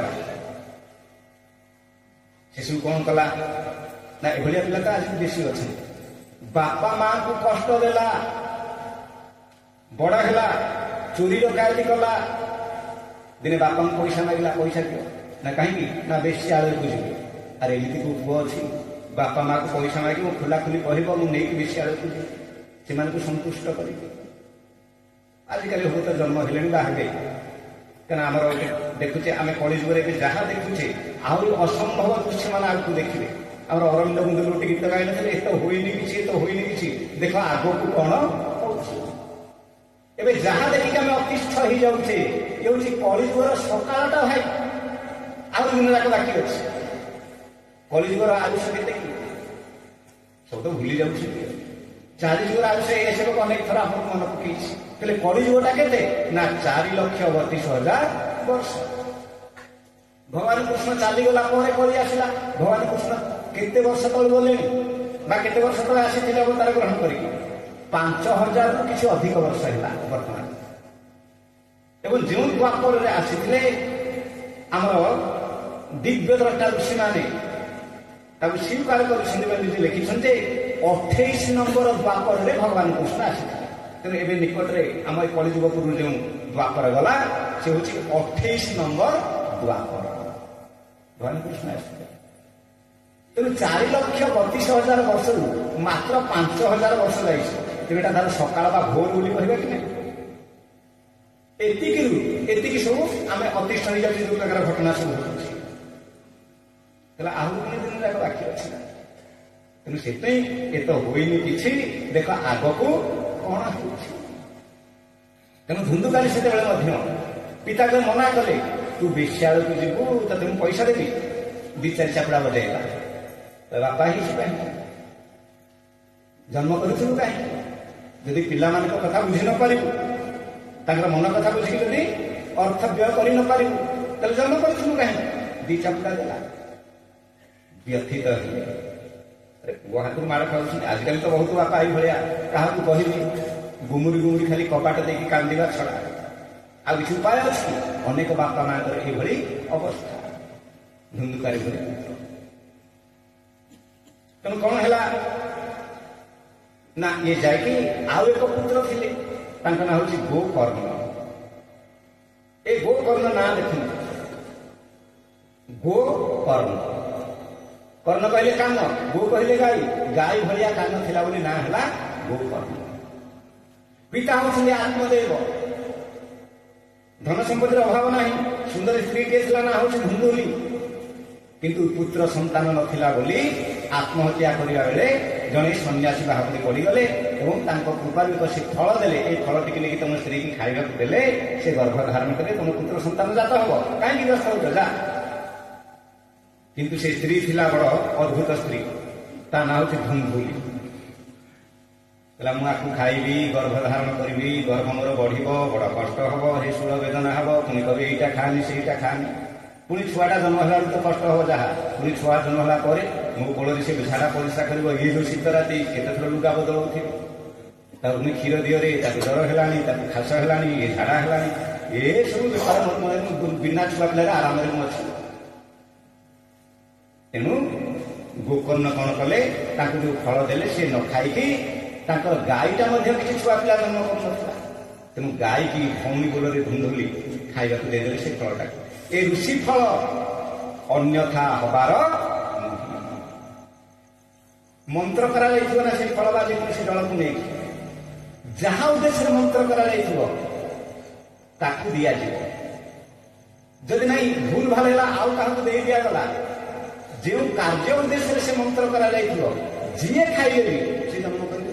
ତେଣୁ ଗାଈକୁ ଦେଲା, ଫଳ ଦିଆହେଇଛି କୋଉ ଉଦ୍ଦେଶ୍ୟରେ, ମନ୍ତ୍ର କରିକି, ନା ପୁତ୍ର ହବ। ତେଣୁ ଗାଈ ଖାଇଲେ ବି ସେ ବାଛୁରୀ ଜନ୍ମ କଲାନି, ମଣିଷ ବାଳକଟେ ଜନ୍ମ କଲା, କାହିଁକିନା ଫଳ କରାଯାଇଛି ମଣିଷ ବାଳକ ଜନ୍ମ ହବ। ତେଣୁ ଯିଏ ଖାଏ, ତେଣୁ ଭାଗବତ ଏକ ଅଦ୍ଭୁତ ଶାସ୍ତ୍ର। କଣ କଣ ଘଟଣା ଏ ଭାରତ ବର୍ଷରେ ନ ରହିଛି, ଅଦ୍ଭୁତ କଥା। ଗାଈଟା ଜନ୍ମ କଲା ଗୋଟେ ମନୁଷ୍ୟ ବାଳକ, କିନ୍ତୁ ଗାଈଠୁ ଜନ୍ମ ହେଇଥିଲା ବୋଲି ଏକ ଚିହ୍ନ ରହିଲା କଣ ନା ଗାଈ ଭଳିଆ କାନ ଲମ୍ବା ଲମ୍ବା। ତେଣୁ ପିତା ଆତ୍ମଦେବ ସେ ପୁତ୍ରର ନାମକରଣ କଲେ ଗୋକର୍ଣ୍ଣ। ଖାଲି ଏତିକି କଥା ଆପଣ ନବମ ଶ୍ରେଣୀରେ ଦେଖିବେ। ମାନ୍ଧାତା ଜନ୍ମ ହେଲା, ତାଙ୍କ ପିତା ଯୌବନାଶ୍ଵ, ଛୁଆ ପିଲା କିଛି ନଥିଲେ, ମୁନି ଋଷିମାନଙ୍କୁ ଡାକିଲେ, ବ୍ରାହ୍ମଣ ପୁରୋହିତ ସବୁ ଆସିଲେ, କଣ କରିବା ନା ଏକ ଯଜ୍ଞ କରାଗଲା, କୁଦୃଷ୍ଟି ଯଜ୍ଞ। ଯଜ୍ଞ ସମ୍ପୂର୍ଣ୍ଣ ହେଇଗଲେ ଶେଷକୁ କଳସରେ ଜଳ ରହିଲା। ପୁରୋହିତ କହିଲେ ରାଜା ଆମେ ଯାଉଛୁ, ତମେ ରାତିରେ ଘରକୁ ଯିବ, ଯଜ୍ଞଶାଳାରେ ଶୟନ କରିବ, ଆଉ ସକାଳ ପାଇଲେ ଆମେ ଆସିବୁ, ତାପରେ ଯାହା କରିବା କଥା କରିବା। ରାଜା ରାତିରେ ଏକାକୀ ଶୟନ କଲେ ଯଜ୍ଞଶାଳାରେ, ଶୋଷ ହେଲା, କଳସରେ ଯୋଉ ଜଳ ଥିଲା ପିଇଲେ। ସକାଳୁ ଆସିଲେ, ପୁରୋହିତ କହିଲେ ରାଜା ଆପଣ ସ୍ନାନ ଶୌଚିକି ଆସନ୍ତୁ। ରାଜା ଆସିଲେ, କହିଲେ ସେ କଳସ ଆଣ, ଆଣିଲେ। କହିଲେ କଣ ଥିଲେ ଜଳ କଣ ନାହିଁ, କଳସରେ ଜଳ ଥିଲା କୁଆଡେ ଗଲା, ନା ଜଳ ରାତିରେ ମତେ ଶୋଷ ହେଲା ପିଇ ଦେଇଛି। ନା ତମେ ପିଇ ଦେଇଛ, କାହାକୁ ପଚାରିକି ପିଇଲ, ନା ଆପଣ ତ ମତେ ନ ପିଇବା କଥା କିଛି କହିନଥିଲେ। ନା ଆରେ ବାବୁ ସେ ଜଳ ଅଭିମନ୍ତ୍ରିତ ହେଇଥିଲା ତମ ସ୍ତ୍ରୀ ଉଦ୍ଦେଶ୍ୟରେ, ତମ ସ୍ତ୍ରୀ ସେଇ ଜଳ ପାନ କଲା ପରେ ଗର୍ଭଧାରଣ କରିଥାନ୍ତେ। ନା ଏବେ କଣ ହବ, ନା ଏବେ ତମେ ଗର୍ଭଧାରଣ କରିବ, ହେଲା ଭାଗବତ। ତେଣୁ ଯୌବନାଶ ଋଷି ସେ ଜଳପାନ କରିଥିବା ଯୋଗୁଁ ଗର୍ଭରୁ ମାନ୍ଧାତାଙ୍କୁ ଜନ୍ମ କଲେ। ଏ ଦକ୍ଷିଣ କାଠ ତଳ ଏ ଜାଗାକୁ ପୁରା ବିଦାରଣ କରିକି ସେ ଜନ୍ମ କଲେ। ଆମେ କହୁଛୁ ନା କଥା କଥାରେ मैं बाप का बेटा हूं कहे छात्र मुहली बापार पुओ, किंतु बापार पुओ जदि आम समझे बापा माँ उभय पुओ, कि जदि प्रकृत में किए बापार पुओ खाली मार नुह सी हूँ मानधाता, क्या बापार भूल जन्म होई सब अद्भुत कथा मान शास्त्र में आसे। ये किसी असंभव नुह, जहाँ ना भारते ताहा ना जगते। तेणु आज ए गोकर्ण गाय गर्भ जन्म होते गोमाता बोली गोकर्ण गोमाता लक्ष्मी स्वरूपा गर्भ जन्म हेले धर्मात्मा हेले त्यागी हेले वैरागी हेले भक्तिमान हेले भागवत को अध्ययन कर भागवत स्वरूप पालटि गले तीर्थाटन कले बुली बुली आसी था सेदिन सान पुओ धुंदुकारी दी चपड़ा पकई आत्मदेव जाकि अन्य पुत्र जो आम धर्मात्मा पुत्र गोकर्ण को कहले पिता आत्मदेव तो भाई आज मत एमती पैसा माइला विशाल जावाई मुझे बोली मत दी चापुड़ा दे। अच्छा आपण शुणुला कौन कही था निश्चित भाव साना भाई की धमकी था बापा भाई दुर्व्यवहार कहीं हुए तो गंडगोल होता जहाँ कि गोकर्ण कले कौन कर दी चापुड़ा दे ना भल ते गुहारी कले शिशु तू यही कथा कहूँ ना कहबेनि तर बयस केते है ना 50 टपिक 60 टपी सरला ना एबे तुमर कौन आम मनुष्य जन्मटा को 4टा आश्रम विभक्त कराई। प्रथम हूँ ब्रह्मचर्य आश्रम तापरे गृहस्थ आश्रम तापरे वानप्रस्थ आश्रम वानप्रस्थ पर सन्यास आश्रम। एबे तुमर बयस वानप्रस्थ जीवार 50 वर्ष पर्यटन 60 एवं 60 बोली धर क्या सरकार जो चाकरी चाकरी अवसर ग्रहण सीमा कराई 60 वर्ष तापर आउ संसार साथी मोह रखना संसार साथ जदि अच्छ भी अतिथि भाया घरे केमती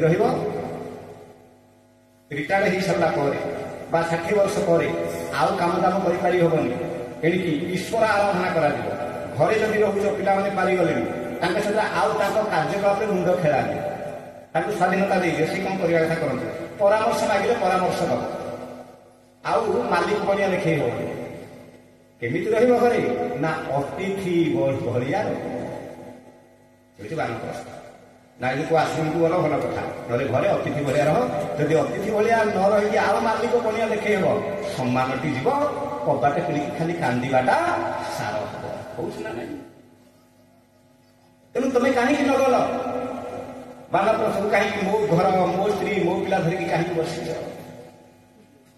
तेणु कहले हे पिता क्यों माने बेसी दुखरे दुखित होते कि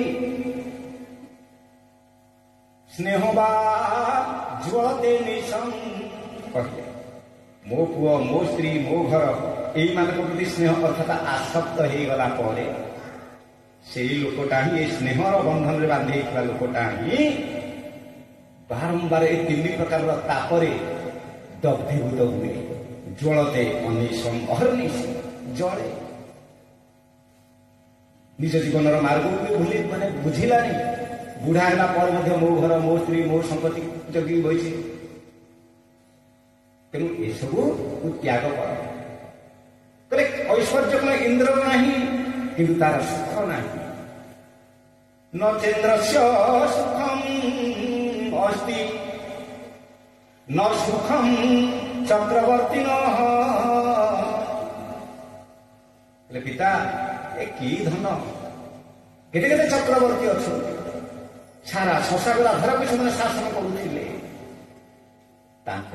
सुख शांति चिरंतन है कथा कहला न च इंद्र से सुखम अस्ति तमें जो सुख पाइबा दिन राति चेष्टा कर प्राप्त हो कौन से इंद्र वा स्वर्गर सुख ना आम समस्ते चाहूँ मो देहरे के बार्धक्य न आसू नित्य यौवन ही था हूँ संभव आम केते बाल कलर कले भी जो बुढ़ा को सी बुढ़ा ना लोक कहे देखे ए बुढ़ा ये बयस 70-75 वर्ष है बाल को कला कही लोक कथा कहे किंतु स्वर्ग इंद्र इत्यादि देवता बार्धक्य नहीं सब 25 वर्ष चेहरा भगवान कृष्ण 125 वर्ष सुधाम गले 125 वर्ष बेले 25 वर्षर चेहरा पार्थक्य कालर प्रभाव नथिला इंद्र इत्यादि ना से क्षुधा ना आम कोई पेट सब नाट भोक ना से शोष ना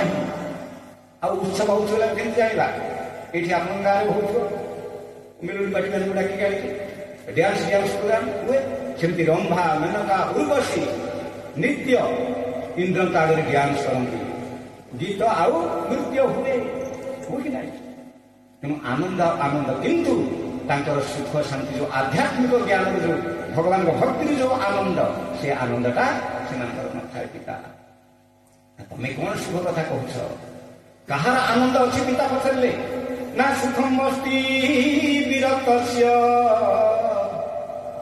मुने एकांत জীবিন।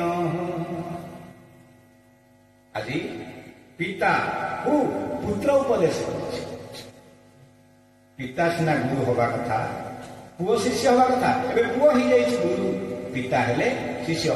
କାହାର ଆନନ୍ଦ ଚିରନ୍ତନ ମତେ କହ ହେ ପୁତ୍ର, ନା ସୁଖମସ୍ତି ବିରକ୍ତସ୍ୟ। ବିରକ୍ତ କହିଲେ ବୈରାଗୀ। ଯିଏ ବୈରାଗୀ ଏ ସଂସାର ମିଥ୍ୟା, ଏ ଦୁଃଖରେ ପରିପୂର୍ଣ୍ଣ। ବୁଧରେ ଏବେ 6 ବର୍ଷ ଲାଗିଲେ ତପସ୍ୟା କଲେ, ଏଇ ଜ୍ଞାନ ତାଙ୍କର ଉଦୟ ହେଲା। କଣ ଏଇ ଜ୍ଞାନ ଲାଭ କଲେ? ନା କାମନା ଦୁଃଖର କାରଣ। ଆମେ ଏତେ ଦୁଃଖ ହଉଛେ କଣ ପାଇଁ? ନା କାମନା କରୁଛୁ। ଯାହା କାମନା କରୁଛୁ ଯଦି ନ ପାଇଲୁ ଦୁଃଖ ହେଲା, ଶତ୍ରୁତା ହେଲା, ଜୀବନ ବି ଗଲା। ତେଣୁ କାମନା ବିନାଶରେ ଦୁଃଖର ବିନାଶ।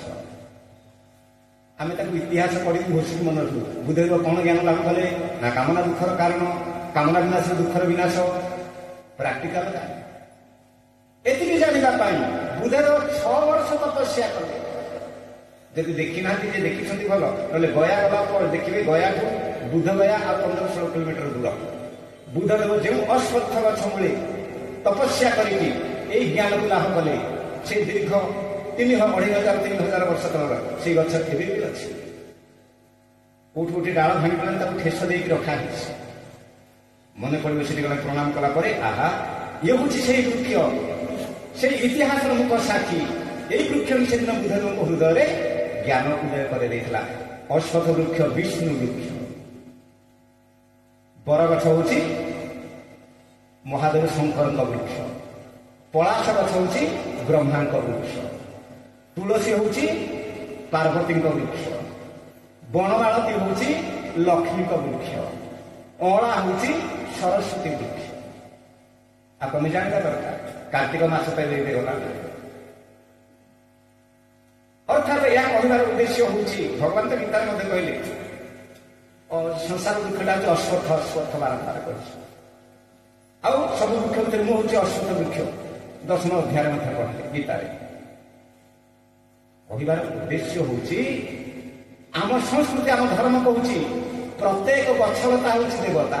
ଏଠି ଅଦିବ୍ୟ କେହି ନାହିଁ। ପ୍ରତ୍ୟେକ ନଦୀ ଏଠି ତୀର୍ଥ। ଆମେ ଗଙ୍ଗା, ଯମୁନା, ସରସ୍ୱତୀ କହୁ, ଦେବୀ ମାନେ ନଦୀ। ଅର୍ଥାତ୍ ସମସ୍ତଙ୍କ ଦେହରେ ଚେତନା ଅଛି। ଏମାନେ ସମସ୍ତେ ଦେବତାମୟ। ସକଳ ହଉଛି ବ୍ରହ୍ମମୟ, ସକଳ ଜଗତ ହଉଛି ଈଶ୍ୱରମୟ। ଏହା କହି କୁହାଯାଇଛି ଆମ ଶାସ୍ତ୍ରମାନ। ତେଣୁ ସୁଧୀବୃନ୍ଦ, ଆଜି ପିତାଙ୍କୁ ପୁତ୍ର ଉପଦେଶ ଦେଲା। ଏ ହଉଛି ଭାଗବତ। ଗୁରୁ ହବାର ବଡ ସାନ ବୟସରେ ମାପଚୁପ କରାଯାଏ ନାହିଁ। ତେଣୁ ପିତା, ତମେ ଇନ୍ଦ୍ରର ସୁଖ ନାହିଁ, ସାଂସାରିକ ସୁଖ ଚିରନ୍ତନ ନୁହଁ। ଆଉ ତମେ ପୁଅଠୁ ସବୁବେଳେ ସୁଖ ପାଇବ ବୋଲି କେମିତି ଆଶା କରିଥିଲ? ଦେହେଥି ମାଂସୁଧୀରମ୍ ଅଭିମତିଂ ତ୍ୟଜତ୍ମମ୍। ଆଉ ସ୍ତ୍ରୀ ସୁତାଦପି ସଦା ମମତାଂ ବିମୁଞ୍ଚ। ପଶ୍ୟାମି ସଂଜଗଦିଦଂ କ୍ଷଣଭଙ୍ଗ ନିଷ୍ଠଂ। ବୈରାଗ୍ୟ ରାଗର ଶିଖୋ ଭବ ଭକ୍ତି ନିଷ୍ଠ। କହିଲେ, ଏ ଦେହଟାକୁ କଣ ବୋଲି ଭାବିଛ? ପ୍ରକୃତ ଦେଖୁନାହାନ୍ତି। ଏ ଦେହଟା କଣ? ଯେକୌଣସି ଯନ୍ତ୍ରକୁ ଖୋଲି ଦିଅନ୍ତୁ, ସେ ଟିଭିଟାକୁ ଖୋଲି ଦିଅନ୍ତୁ, ଏ ମୋବାଇଲଟାକୁ ଖୋଲି ଦିଅନ୍ତୁ, କୁଆଡେ ସବୁ ତାର ଫାର ସବୁ ଛନ୍ଦା ଛନ୍ଦି, କୁଆଡେ ସବୁ କଣ ସବୁ ଜଏଣ୍ଟ ଫାଇନ୍ ସବୁ ହେଇଛି। ଉପରେ କଭରଟା ଦେଇଦେବା ପରେ ଆଉରେ ବଢିଆ ଚକାଚକ ହେଇଛି। ଠିକ ସେଇଭଳି ପିତା, ଏ ଦେହଟା କଣ? ଏ ଦେହଟା ଯଦି କୋଉଥିରେ ଗଢା ହେଇଛି ଦେଖିବା, ଖାଲି ମଇଳା ଆଉ ମଇଳାରେ ପରିପୂର୍ଣ୍ଣ ଏ ଦେହ। ଏ ଯେ ସୃଷ୍ଟିକର୍ତ୍ତାକୁ ଗଢି ଦେଇ ଉପରେ ଗୋଟେ ଚର୍ମର କଭରଟେ ଦେଇଛି।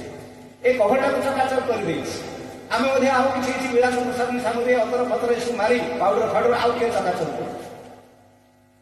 କେତେ ଚକାଚକ କଲେ ମଧ୍ୟ ଏଥିରୁ ଦୁର୍ଗନ୍ଧ ହିଁ ଦୁର୍ଗନ୍ଧ ବାହାରେ। ସୁଗନ୍ଧରେ ଏଥିରେ ଥିଲେ ମାତ୍ର ନାହିଁ। ତେଣୁ ଏ ଖାଲି ମଇଳା ଆଉ ମଇଳାରେ ଭରପୁର। ଯାହା ଦେଖନ୍ତୁ, ଏ ଦେହରେ ଯାହା ବାହାରୁଛି, କଣ ବାହାରୁଛି? ଆଖିରୁ ଯାହା ବାହାରୁଛି ଲେଞ୍ଜରା ବୋଲି ଆମେ କହୁ ମଇଳା। ଆମେ କହୁଛି ମୃଗ ନଈ। ବାପରେ ବାପ, କମଳ ନଈ। ଏ କମଳ ନଈ ଗୋଟେ ଆଖିରୁ ଇଏ ବାହାରୁ ମଇଳା ବାହାରୁନି। କାନରୁ ଯାହା ବାହାରୁଛି ମଇଳା, କାର ପୂଜ ବି ବାହାରୁଛି। ପାଟିରୁ ଛାପ ଖଙ୍କାରେ ତିଆରି କଣ ବାହାରୁଛି? ଆମେ ଯୋଉ ତାର ଉଠ ବଡ଼ ମଧୁର ଏ କଣ ଏଇ କବି ଲେଖିଲେ ଉଠ ବଡ଼ ମଧୁର ତାଙ୍କ ଉଠରୁ ଖାଲି ଅମୃତ ଧରୁଛି ଏଠି କେମିତି ଅମୃତ ଧରିଲା ଏ ଛାପ ଖଙ୍କାର ଲାଳ ଏସବୁ ଅମୃତ ନାଇଁ କିନ୍ତୁ କି ମୂଢ ଭାବନା ମୂର୍ଖତା ଆମେ ଆକୁ ବିଶ୍ଳେଷଣ କରିକି ଦେଖିନେ ଶରୀରକୁ ଏ ଶରୀରରେ ମଳମୂତ୍ର ଅଛି ଘାଟ ହେଲେ ପୂଜ ରକ୍ତ ବାହାରୁଛି ସବୁ ଭୂମ୍ୟ ପଦାର୍ଥ ଏ ଡାକ୍ତର କାହାର ବୈରାଗ୍ୟ ନହେଲା ନାହିଁ ତମେ ଯିଏ ଅପରେସନ କରୁଛ ରାତି କଲେ ତମର ତ ବୈରାଗ୍ୟ ହବା କଥା କାହିଁକି ନା ଚିତ୍ର ପ୍ରତିମା ପ୍ରାୟ ଦିଶେ ସୁନ୍ଦର ଚିରି ଭିତର ଦେଖ କିନାର ଖାରରେ କିନାର ଖାର ଚର୍ମ ବେଢ଼ିଛି ସିନା ଚଉରାଶି ଚିତ ଦୁଦିୟ ନୀଳ ଗିରିବାସୀ ରେ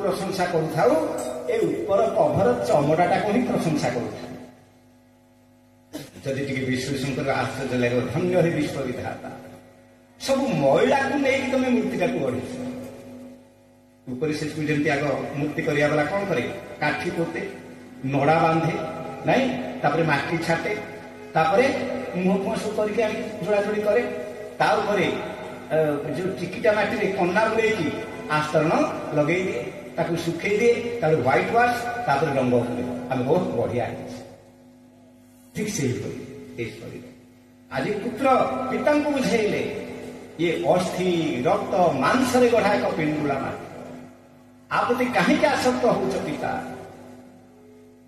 ଆକୁ ତ୍ୟାଗ କର ଏ ସ୍ତ୍ରୀ ପୁତ୍ର ମୋହ ଘର ପ୍ରତି ଯୋଉ ଆସନ୍ତି ଆକୁ ବି ତ୍ୟାଗ କର ଏ ଜୀବନ କ୍ଷଣଭଙ୍ଗୁର ଏବେ ଅଛି ଆଉ ଟିକେ ପରେ ନଥିବ ପଶ୍ୟାମି ସଂଯୋଗଦିଦଂ କ୍ଷଣଭଙ୍ଗ ନିଷ୍ଠମ୍ ତମ ପୂର୍ବରୁ କେହି ଗଲେନି ତମଠୁ ସାନ ବି ତମ ଆଗରେ ଚାଲିଗଲେ ତଥାପି କାହିଁକି ଭାବୁଛ ତମେ ସ୍ଥାୟୀ ହେଇକି ରହିଥିବ ତେଣୁ ବୈରାଗ୍ୟ ରାଗ ରସିକ ଭବ ଭକ୍ତି ନିଷ୍ଠ ଏସବୁ ବିଚାର କରିକି ତ ବୈରାଗ୍ୟ ଆସିବ ଏଇ ବିଚାର କରିକି ଯଦି ବୈରାଗ୍ୟ ନ ହେଲା ଭାଗବତରୁ ଭାଗବତ ଆମେ କଲେ ଯଦି ବୈରାଗ୍ୟ ନ ଆସିଲା ଭାଗବତ ଶୁଣିକି କଣ ଲାଭ ହେଲା ଖାଲି ଗୋଟେ ଶ୍ରମ କଲୁ ଅର୍ଥ ବ୍ୟୟ କଲୁ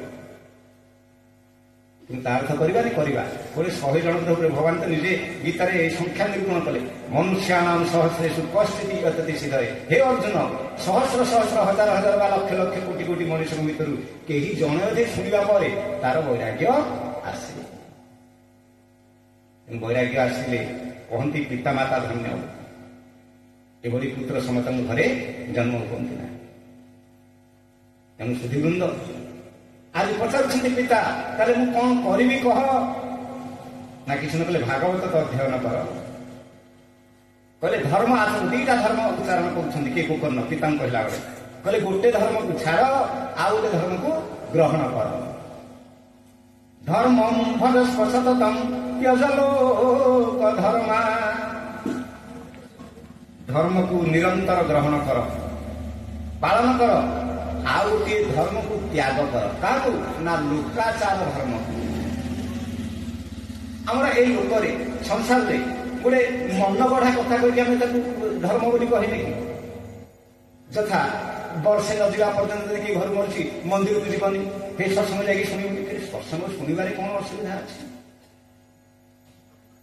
କିଏ କିଏ କହନ୍ତି ବାପା ମରିଛି ମା ମରିନି କି ମା ମରିଛି ବାପା ମରିନି 2 ଜଣ ଯାକ ମଲେ ଯାଇକି ଅସ୍ଥି ବିସର୍ଜନ କରୁ ଆରେ 2 ଜଣ ଯାକ ଏକାଠି ଜନ୍ମ ହେଇଥିଲେ କି ମଲେନି ଏକା ସାଥିରେ କିଏ ମନା କରୁଥିଲା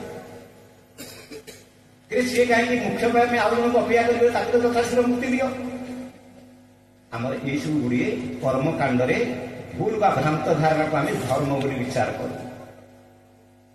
ଆଉ ମା ଭଉଣୀମାନେ ତ ସବୁ ଅଛନ୍ତି କେହି ଯଦି ହରେ କୃଷ୍ଣ ହରେ ରାମ ମହାମନ୍ତ୍ର ଗାନ କରାହେଲା, ଜଣେ ତାର ପାଟିକି ଚୁପ୍ କରି ବସିବ, କିରେ କାହିଁ କହୁନୁ? ନା କେମିତି କହିବି? ନାଇଁ କଣ ଅସୁବିଧା ଅଛି? ଭଗବାନଙ୍କ ନାଁ ଉଚ୍ଚାରଣ କରେ ଲାଜ ଲାଗୁଛି? ନା ନାଇଁ ନାଇଁ। ନା ଆଉ ନା ରାମ ହଉଛି ମୋ ଦେଢ଼ଶୁରଙ୍କ ନାଁ। ବାପରେ ବାପା।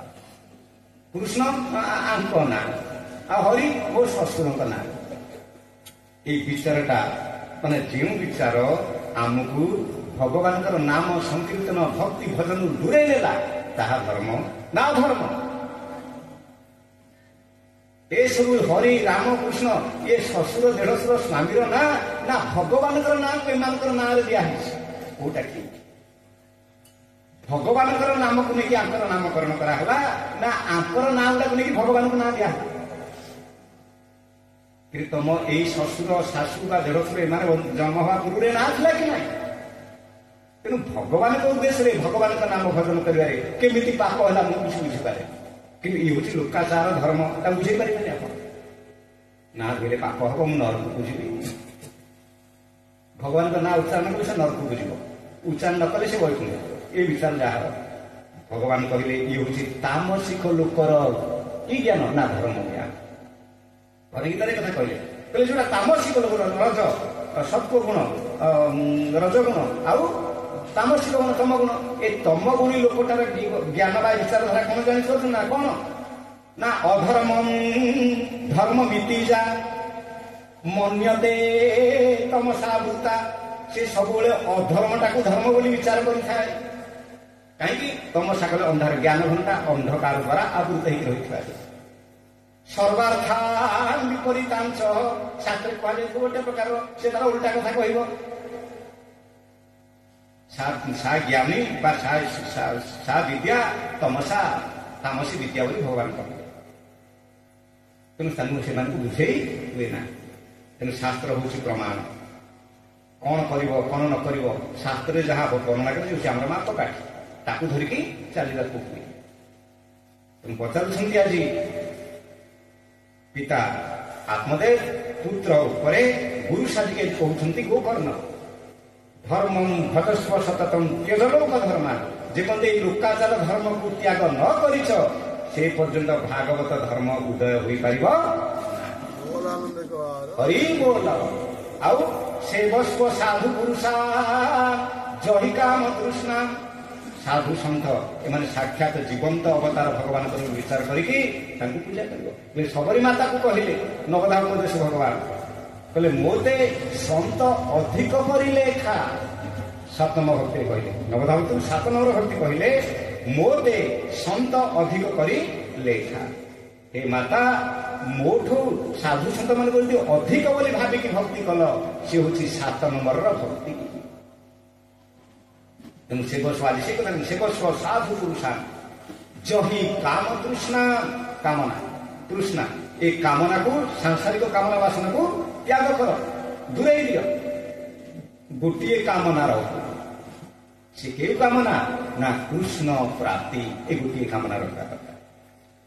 ସୁଖଦେବ ଆଜି କହୁଛନ୍ତି ରାଜନ ହୁଅ ସାବଧାନ, କହିବି କୃଷ୍ଣ କଥା ମାନ। ଗୋବିନ୍ଦ ଗୋବିନ୍ଦ ଗୋବିନ୍ଦ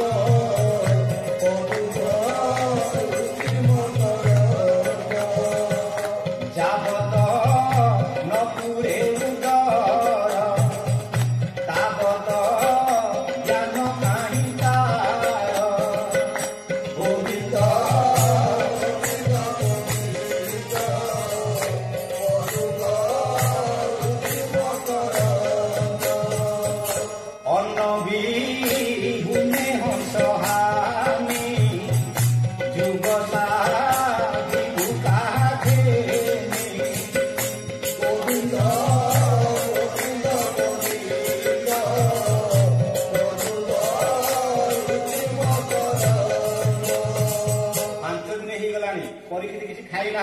କଥା ଶୁଣୁଛନ୍ତି। ତେଣୁ ସୁଖଦେବ କହିଲେ ରାଜା ପରୀକ୍ଷିତ 5 ଦିନ ହେଇଗଲାଣି କିଛି ଖାଇନ କି ପିଇନ, ଯା ଏ ବିଦ୍ୟାପୁରୁଷା କଥା ଶୁଣାରେ ବାଧା ଦେଇପାରେ, ତେଣୁ ଲଘୁ ପରିମାଣରେ ହଉ ପଛକେ କିଛି ଖାଦ୍ୟ ପାନୀୟ ଗ୍ରହଣ କର।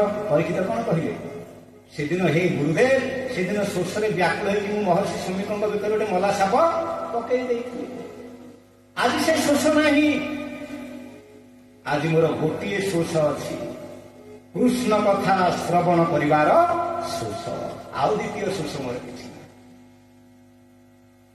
आमर से गोटे कामना रहिला दरकार जहाँ कामनारे गणति करा जाए ना कहना से कामनाटा निष्काम भगवान को प्राप्त करेंगे कृष्ण प्राप्ति मुझे केवल भागवत शुणी आउ कौन सी जिन पान करी मोर केवल भागवत रस पान करने आवश्यक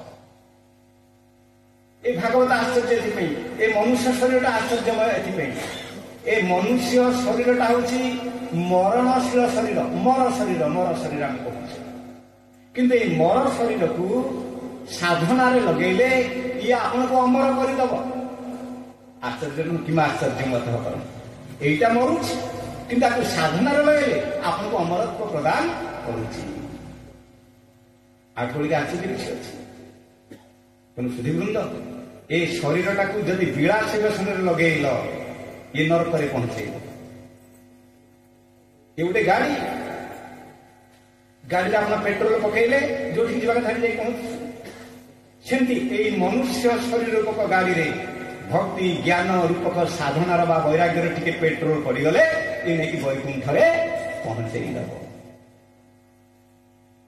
गाड़ी रे आम कौन पकाउछे जदि पकाउछे कोठी जाई पहुंचे ये विचार आम केवे कर तेणु पिता से कथा कहले सेवस्व साधु पुरुषम त्यज काम तृष्णा कामना वासना को त्याग कर जीवात्मा उड़ी उड़ी उड़ी उड़ी दीटा रेणा कामना आ वासना उड़ी उड़ी जाए ईश्वर नरक पहुंचे पुणी आसे पुणी जन्म दिए बारंबार जन्म मृत्यु चक्र घाटी चकटी हो कामना वासना बोली दुही देना कामना वासना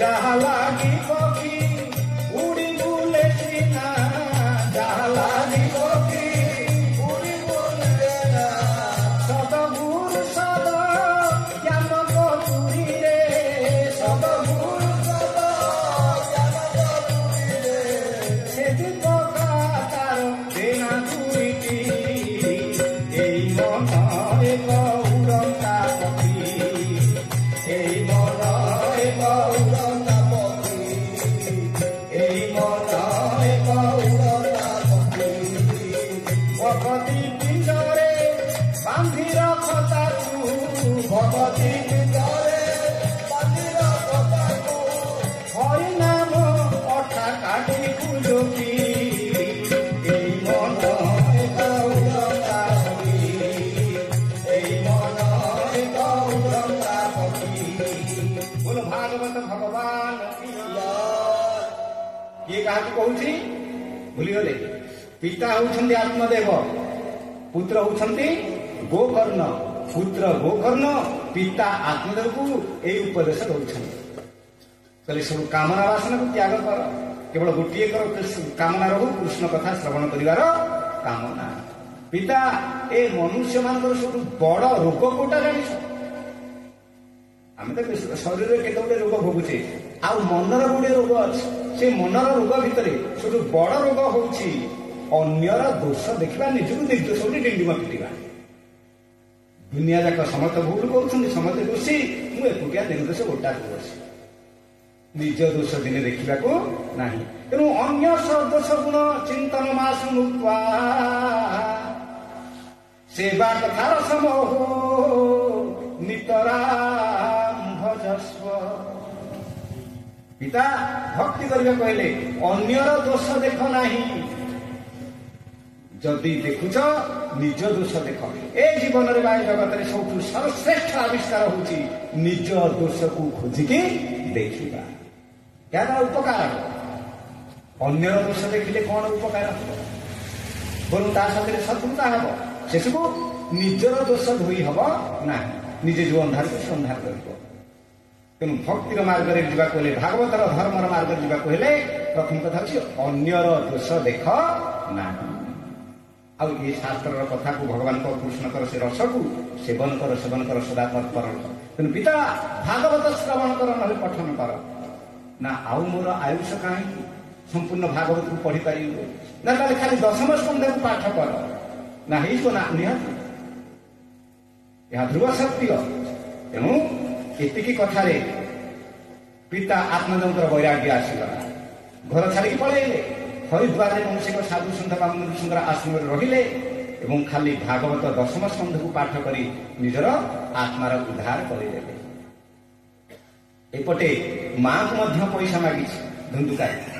ସେ ନ ଦେଇପାରିବାରୁ ସେ ଯୋଉ ରୋଷେଇ କରୁଥିଲେ ଜଳନ୍ତା କାଠରେ ତାଙ୍କୁ ପ୍ରହାର କଲା। ମା କଷ୍ଟ ସହି ନ ପାରି ବାରିପଟେ ଥିବା କୂଅକୁ ଡେଇଁ ପଡ଼ିକି ଆତ୍ମହତ୍ୟା କଲେ। ଧୁନ୍ଦୁକାରୀ ସେ ଗୋପନ ସେଦିନ ନଥିଲେ, ଆସିଲେ ସବୁ କଥା ଜାଣିଲେ। ସେସବୁ କଣ କରିଛନ୍ତି ନା ଭାଇ ଧୁନ୍ଦୁକାରୀ ଖଣ୍ଡ ବେଶ୍ୟାମାନେ ଖାଦ୍ୟରେ ବିଷ ଦେଇକି ବେକରେ ଦୌଡ଼ି ଭିଡ଼ିକି ତାକୁ ମଧ୍ୟ ମାରି ଦେଇଛନ୍ତି। ଉଭୟଙ୍କର ଅସ୍ଥିକି ନେଲେ ଆହ୍ଲାବାଦ ବା ପ୍ରୟାଗରାଜରେ କଣ କଲେ ନା ଅସ୍ଥି ବିସର୍ଜନ କଲେ, ଗୟାରେ ପିଣ୍ଡଦାନ କଲେ, ଆସିକି ଘରେ ଶୟନ କରିଛନ୍ତି। ଧୁନ୍ଦୁକାରୀ ଭିନ୍ନ ଭିନ୍ନ ରୂପ ଦେଖେଇଲା। କେବେ ଭାଲୁଟେ, କେବେ ବାଘଟେ, କେବେ ଗୋଟେ ଭୂତଟେ, ପ୍ରେତ ପିଶାଚ ରୂପ ହେଇକି ତାଙ୍କୁ ଦେଖେଇଲା। ରାତିରେ ଶୁଆଇ ଦେଲା। ସେତେବେଳେ ଅନ୍ଧାର ଇଲେକ୍ଟ୍ରିକ ଲାଇଟ ନଥିଲା। ଆଉ ବତି ଜଳାନ୍ତି ପୁଣି ଲିଭେଇକି ଶୁଅନ୍ତି, ପୁଣି ବତି ଦିଆସିଲି ମାରିକି ଦେଖନ୍ତି, କେହି ନାହିଁ। ବାରମ୍ବାର ହେଲା ପରେ ଏଭଳି ପଚାରିଲେ ତମେ କିଏ? ସେ ଅତୃପ୍ତ ଆତ୍ମା କି ମୋ ଉପରୁ କିଛି ସାହାଯ୍ୟ ଚାହୁଁଛ? କଣ ଚାହୁଁଛ କହ? ସେ କହିଲା ଭାଇ ମୁଁ ପୁରା ତମ ଭାଇ ଧୁନ୍ଦୁକାରୀ, ମତେ ଚିହ୍ନି ପାରୁନି। ନାଇଁ ତୋର ମୁଁ ତ ଅସ୍ଥି ବିସର୍ଜନ କରିଛି, ଗୟାରେ ପିଣ୍ଡଦାନ କରିଛି, ତୋର ତ ଉଦ୍ଧାର ହେଇଯିବା କଥା। ନା ଭାଇ ମୁଁ ଯୋଉ ପ୍ରକାରର ପାପ କରିଛି, ଅତି ଗରିହିତ ପାପ, ଗୋଟିଏ ଥର ପିଣ୍ଡଦାନ ଗୋଟିଏ ଥର ଅସ୍ଥି ବିସର୍ଜନ କଣ କଲେ ହବ? ମୋର ଉଦ୍ଧାର ହବାର ନାହିଁ। ଆଉ କଣ ଉପାୟ ଅଛି କର, ଉପାୟ ଅଛି କର, ମତେ ବଡ କଷ୍ଟ ହଉଛି, ବଡ କଷ୍ଟ। ତେଣୁ ସମସ୍ତଙ୍କର ପରାମର୍ଶ କ୍ରମେ ଗୋକର୍ଣ୍ଣ ସୂର୍ଯ୍ୟ ନାରାୟଣଙ୍କୁ ଆରାଧନା କଲେ। ସୂର୍ଯ୍ୟ ନାରାୟଣ ପ୍ରକଟ ହେଲେ, କହିଲେ ତମ ଭାଇଙ୍କୁ ଉଦ୍ଧାର କରିବା ପାଇଁ ହେଲେ ଭାଗବତ ସପ୍ତାହ ବାଚନମ କୁରୁ। ଏ ଭାଗବତ ସପ୍ତାହ କର। ତେଣୁ ଭାଗବତ ସପ୍ତାହ ହେଲା ଧୁନ୍ଦୁକାରୀ ଉଦ୍ଦେଶ୍ୟରେ। ଅନ୍ୟମାନେ ଶୁଣିକି ଦୌଡ଼ିଲେ ଭାଗବତ ହଉଛି ବୋଲି, ସେ ତତ୍ପରତା ଆମର ଅଛି କି? ଯେତିକି ଆପଣ ଅଛନ୍ତି ସେମାନେ ଶୁଣିକି ଦୌଡ଼ିଛନ୍ତି।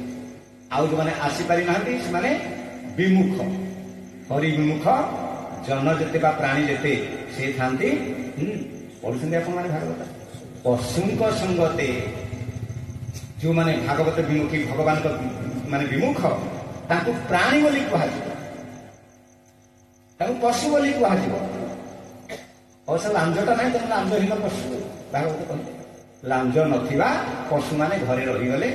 ଆଉ ଯୋଉମାନେ ଟିକେ ଅଛନ୍ତି ପୁଣ୍ୟ ସୁକୃତର ଅଧିକାରୀ ବା ଅଧିକାରିଣୀ, ସେମାନେ ଏଠି ପଳେଇ ଆସିଲେ। ତେଣୁ ସୁଧୀବୃନ୍ଦ ସମସ୍ତେ ଶୁଣିକି ଦୌଡ଼ିଛନ୍ତି। ବଡ ଆଶ୍ଚର୍ଯ୍ୟ ଲାଗେ। ବଡ ବଡ ସାଧୁ ସନ୍ଥ ମୁନି ଋଷିମାନେ ଦୌଡ଼ିଲେ। କେମିତି ଦୌଡ଼ିଲେ? ଏକାକି ଆସିନାହାନ୍ତି। ଏଠି ପାଖରେ ଗୋଟେ ସର୍କସ ଟିକେ ଅପେରା ପଡିଥିବ, ଆପଣ କଣ ଏକାକି ଯାଆନ୍ତି ଆଉ ପରିବାର ବର୍ଗକୁ ଧରିକି ଚାଲନ୍ତି ନା? ସମସ୍ତେ ଟିକେ ଦେଖନ୍ତି, ସମସ୍ତେ ଆନନ୍ଦିତ ହୁଅନ୍ତି।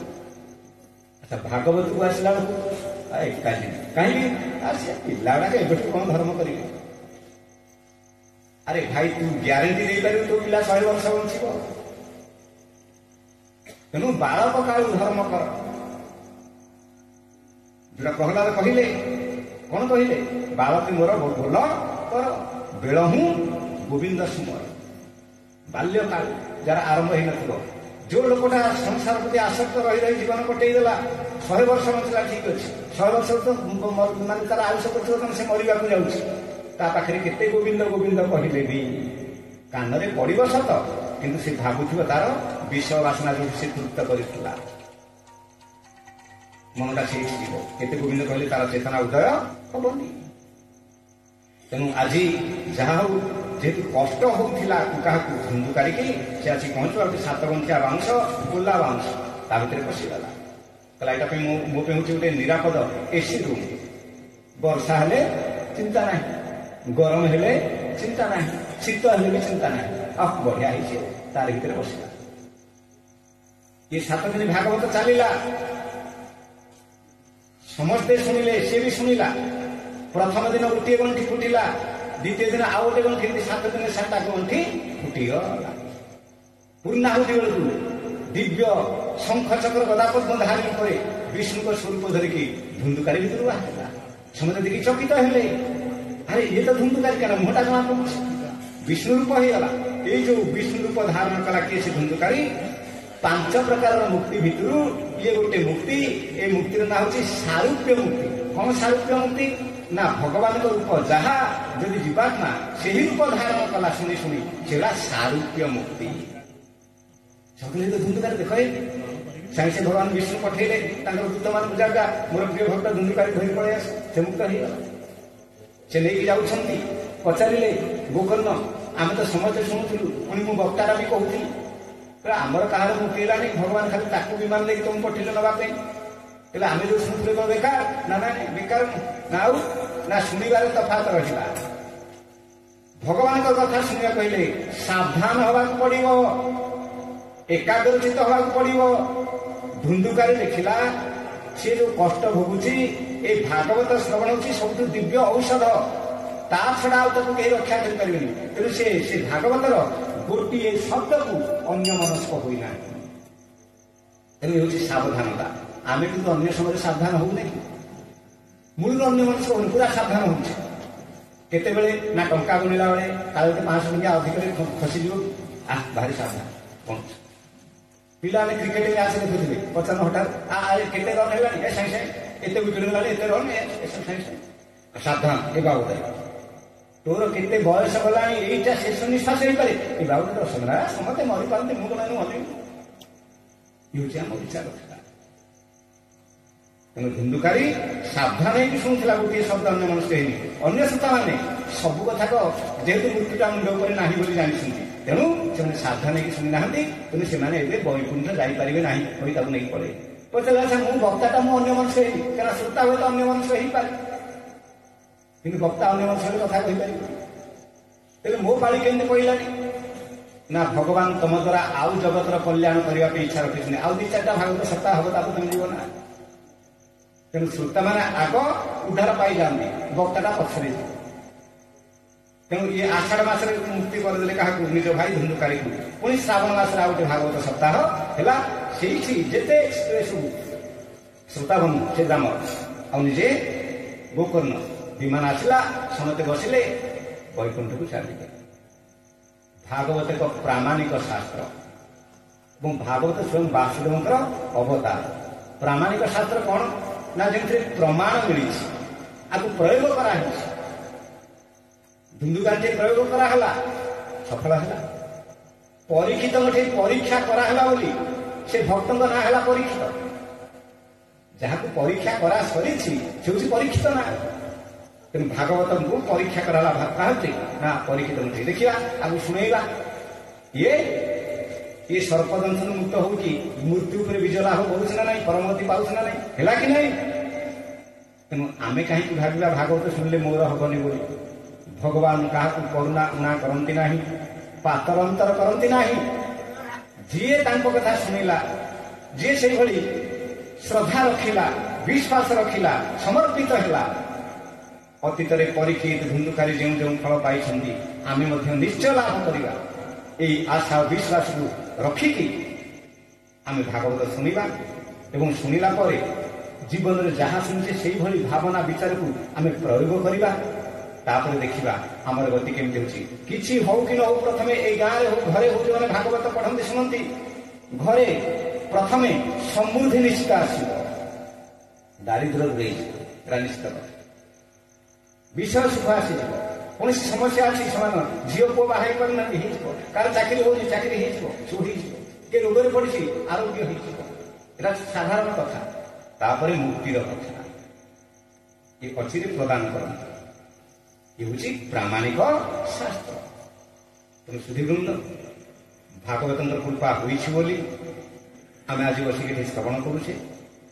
ଆପଣମାନଙ୍କର ପୂର୍ବଜନ୍ମର ସୁକୃତ ବା ପୁଣ୍ୟ ଥିଲା ବୋଲି ଭଗବାନ ଆପଣଙ୍କ ଉପରେ କୃପାର ମୋହର ଲଗେଇଲେ।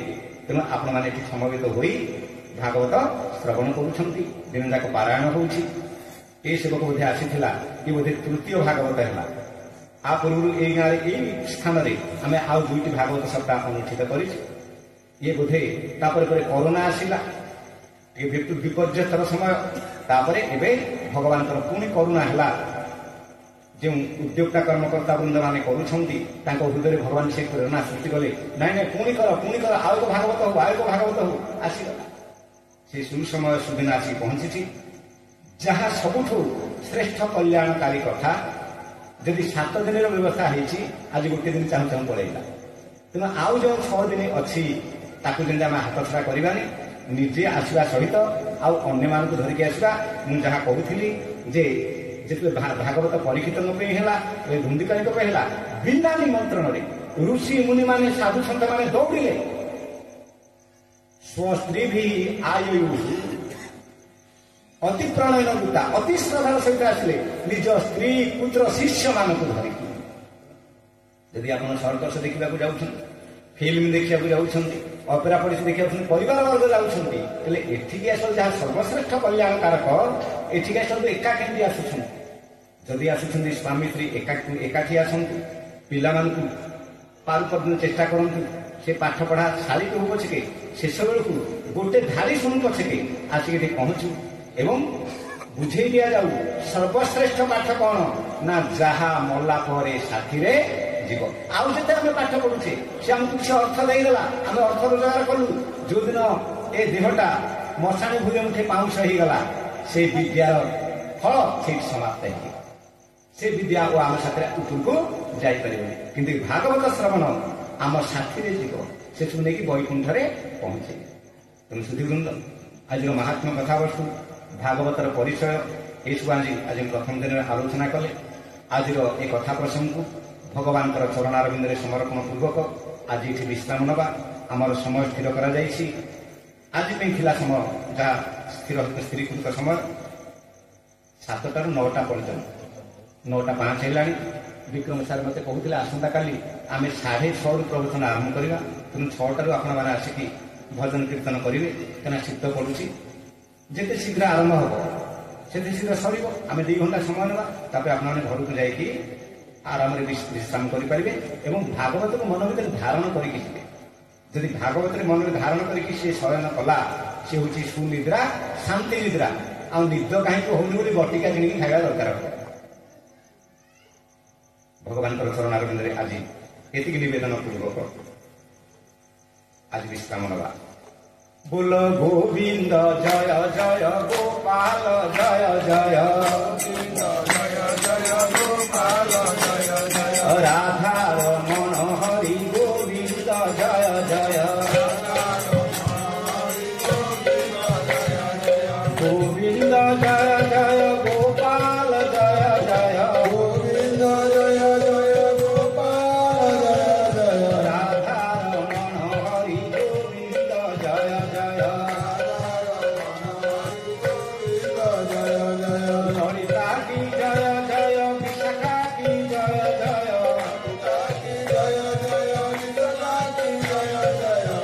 বৃষভানন্দিনী রাধা কি জয় জয়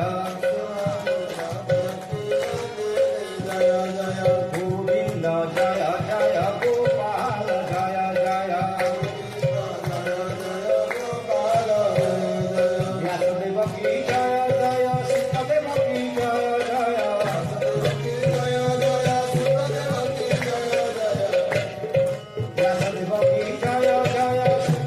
কি জয় জয় ব্যাসদেব কি জয় জয়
की जय। जगन्नाथ महाप्रभु की जय। आनंद की जय। शरणाग्राम की जय। भारत माता की जय। ईश्वर सर्वविध कल्याण विधान गोकुलानंद हरि हरि सर्वेषां स्वस्ति भवतु सर्वेषां सर्वेषां शान्तिर्भवतु सर्वेषां पूर्णं भवतु सर्वेषां मङ्गलं भवतु सर्वे भवन्तु सुखिनः सर्वे सन्तु निरामयाः सर्वे भद्राणि पश्यन्तु मा कश्चित् दुःखभाग् भवेत् ॐ असतो मा सद्गमय तमसो मा ज्योतिर्गमय मृत्युर्मा अमृतङ्गमय ॐ पूर्णमदः पूर्णमिदं पूर्णात् पूर्णमुदच्यते पूर्णस्य पूर्णमादाय पूर्णमेवावशिष्यते ॐ शान्तिः शान्तिः शान्तिः श्रीकृष्णार्पणमस्तु आरती श्री भागवत भगवान की है आरती पापियों को पाप से तारती श्री भागवत भगवान की आरती पापियों को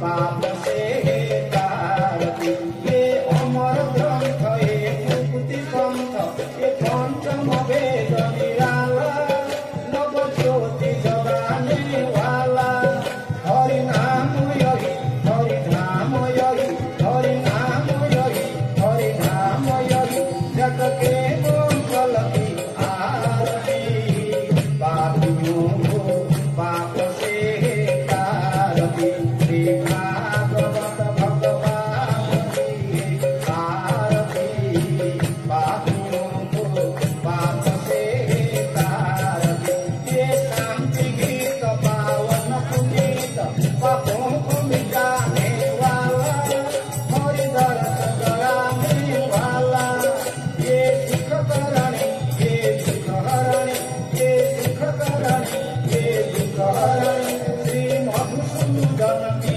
आरती पापियों को पाप से तारती श्री भागवत भगवान की आरती पापियों को पाप से तारती ये मधुर बोल भगवंत बोल सन्मार्ग बताने वाला बिगड़ी को बनाने वाला श्री राम यही घनश्याम यही श्री राम यही घनश्याम यही प्रभु की महिमा की आरती पापियों को पाप से तारती श्री भागवत भगवान की आरती पापियों को पाप से तारती हरे राम राम राम हरे हरे हरे कृष्ण कृष्ण कृष्ण हरे हरे हरे राम राम राम हरे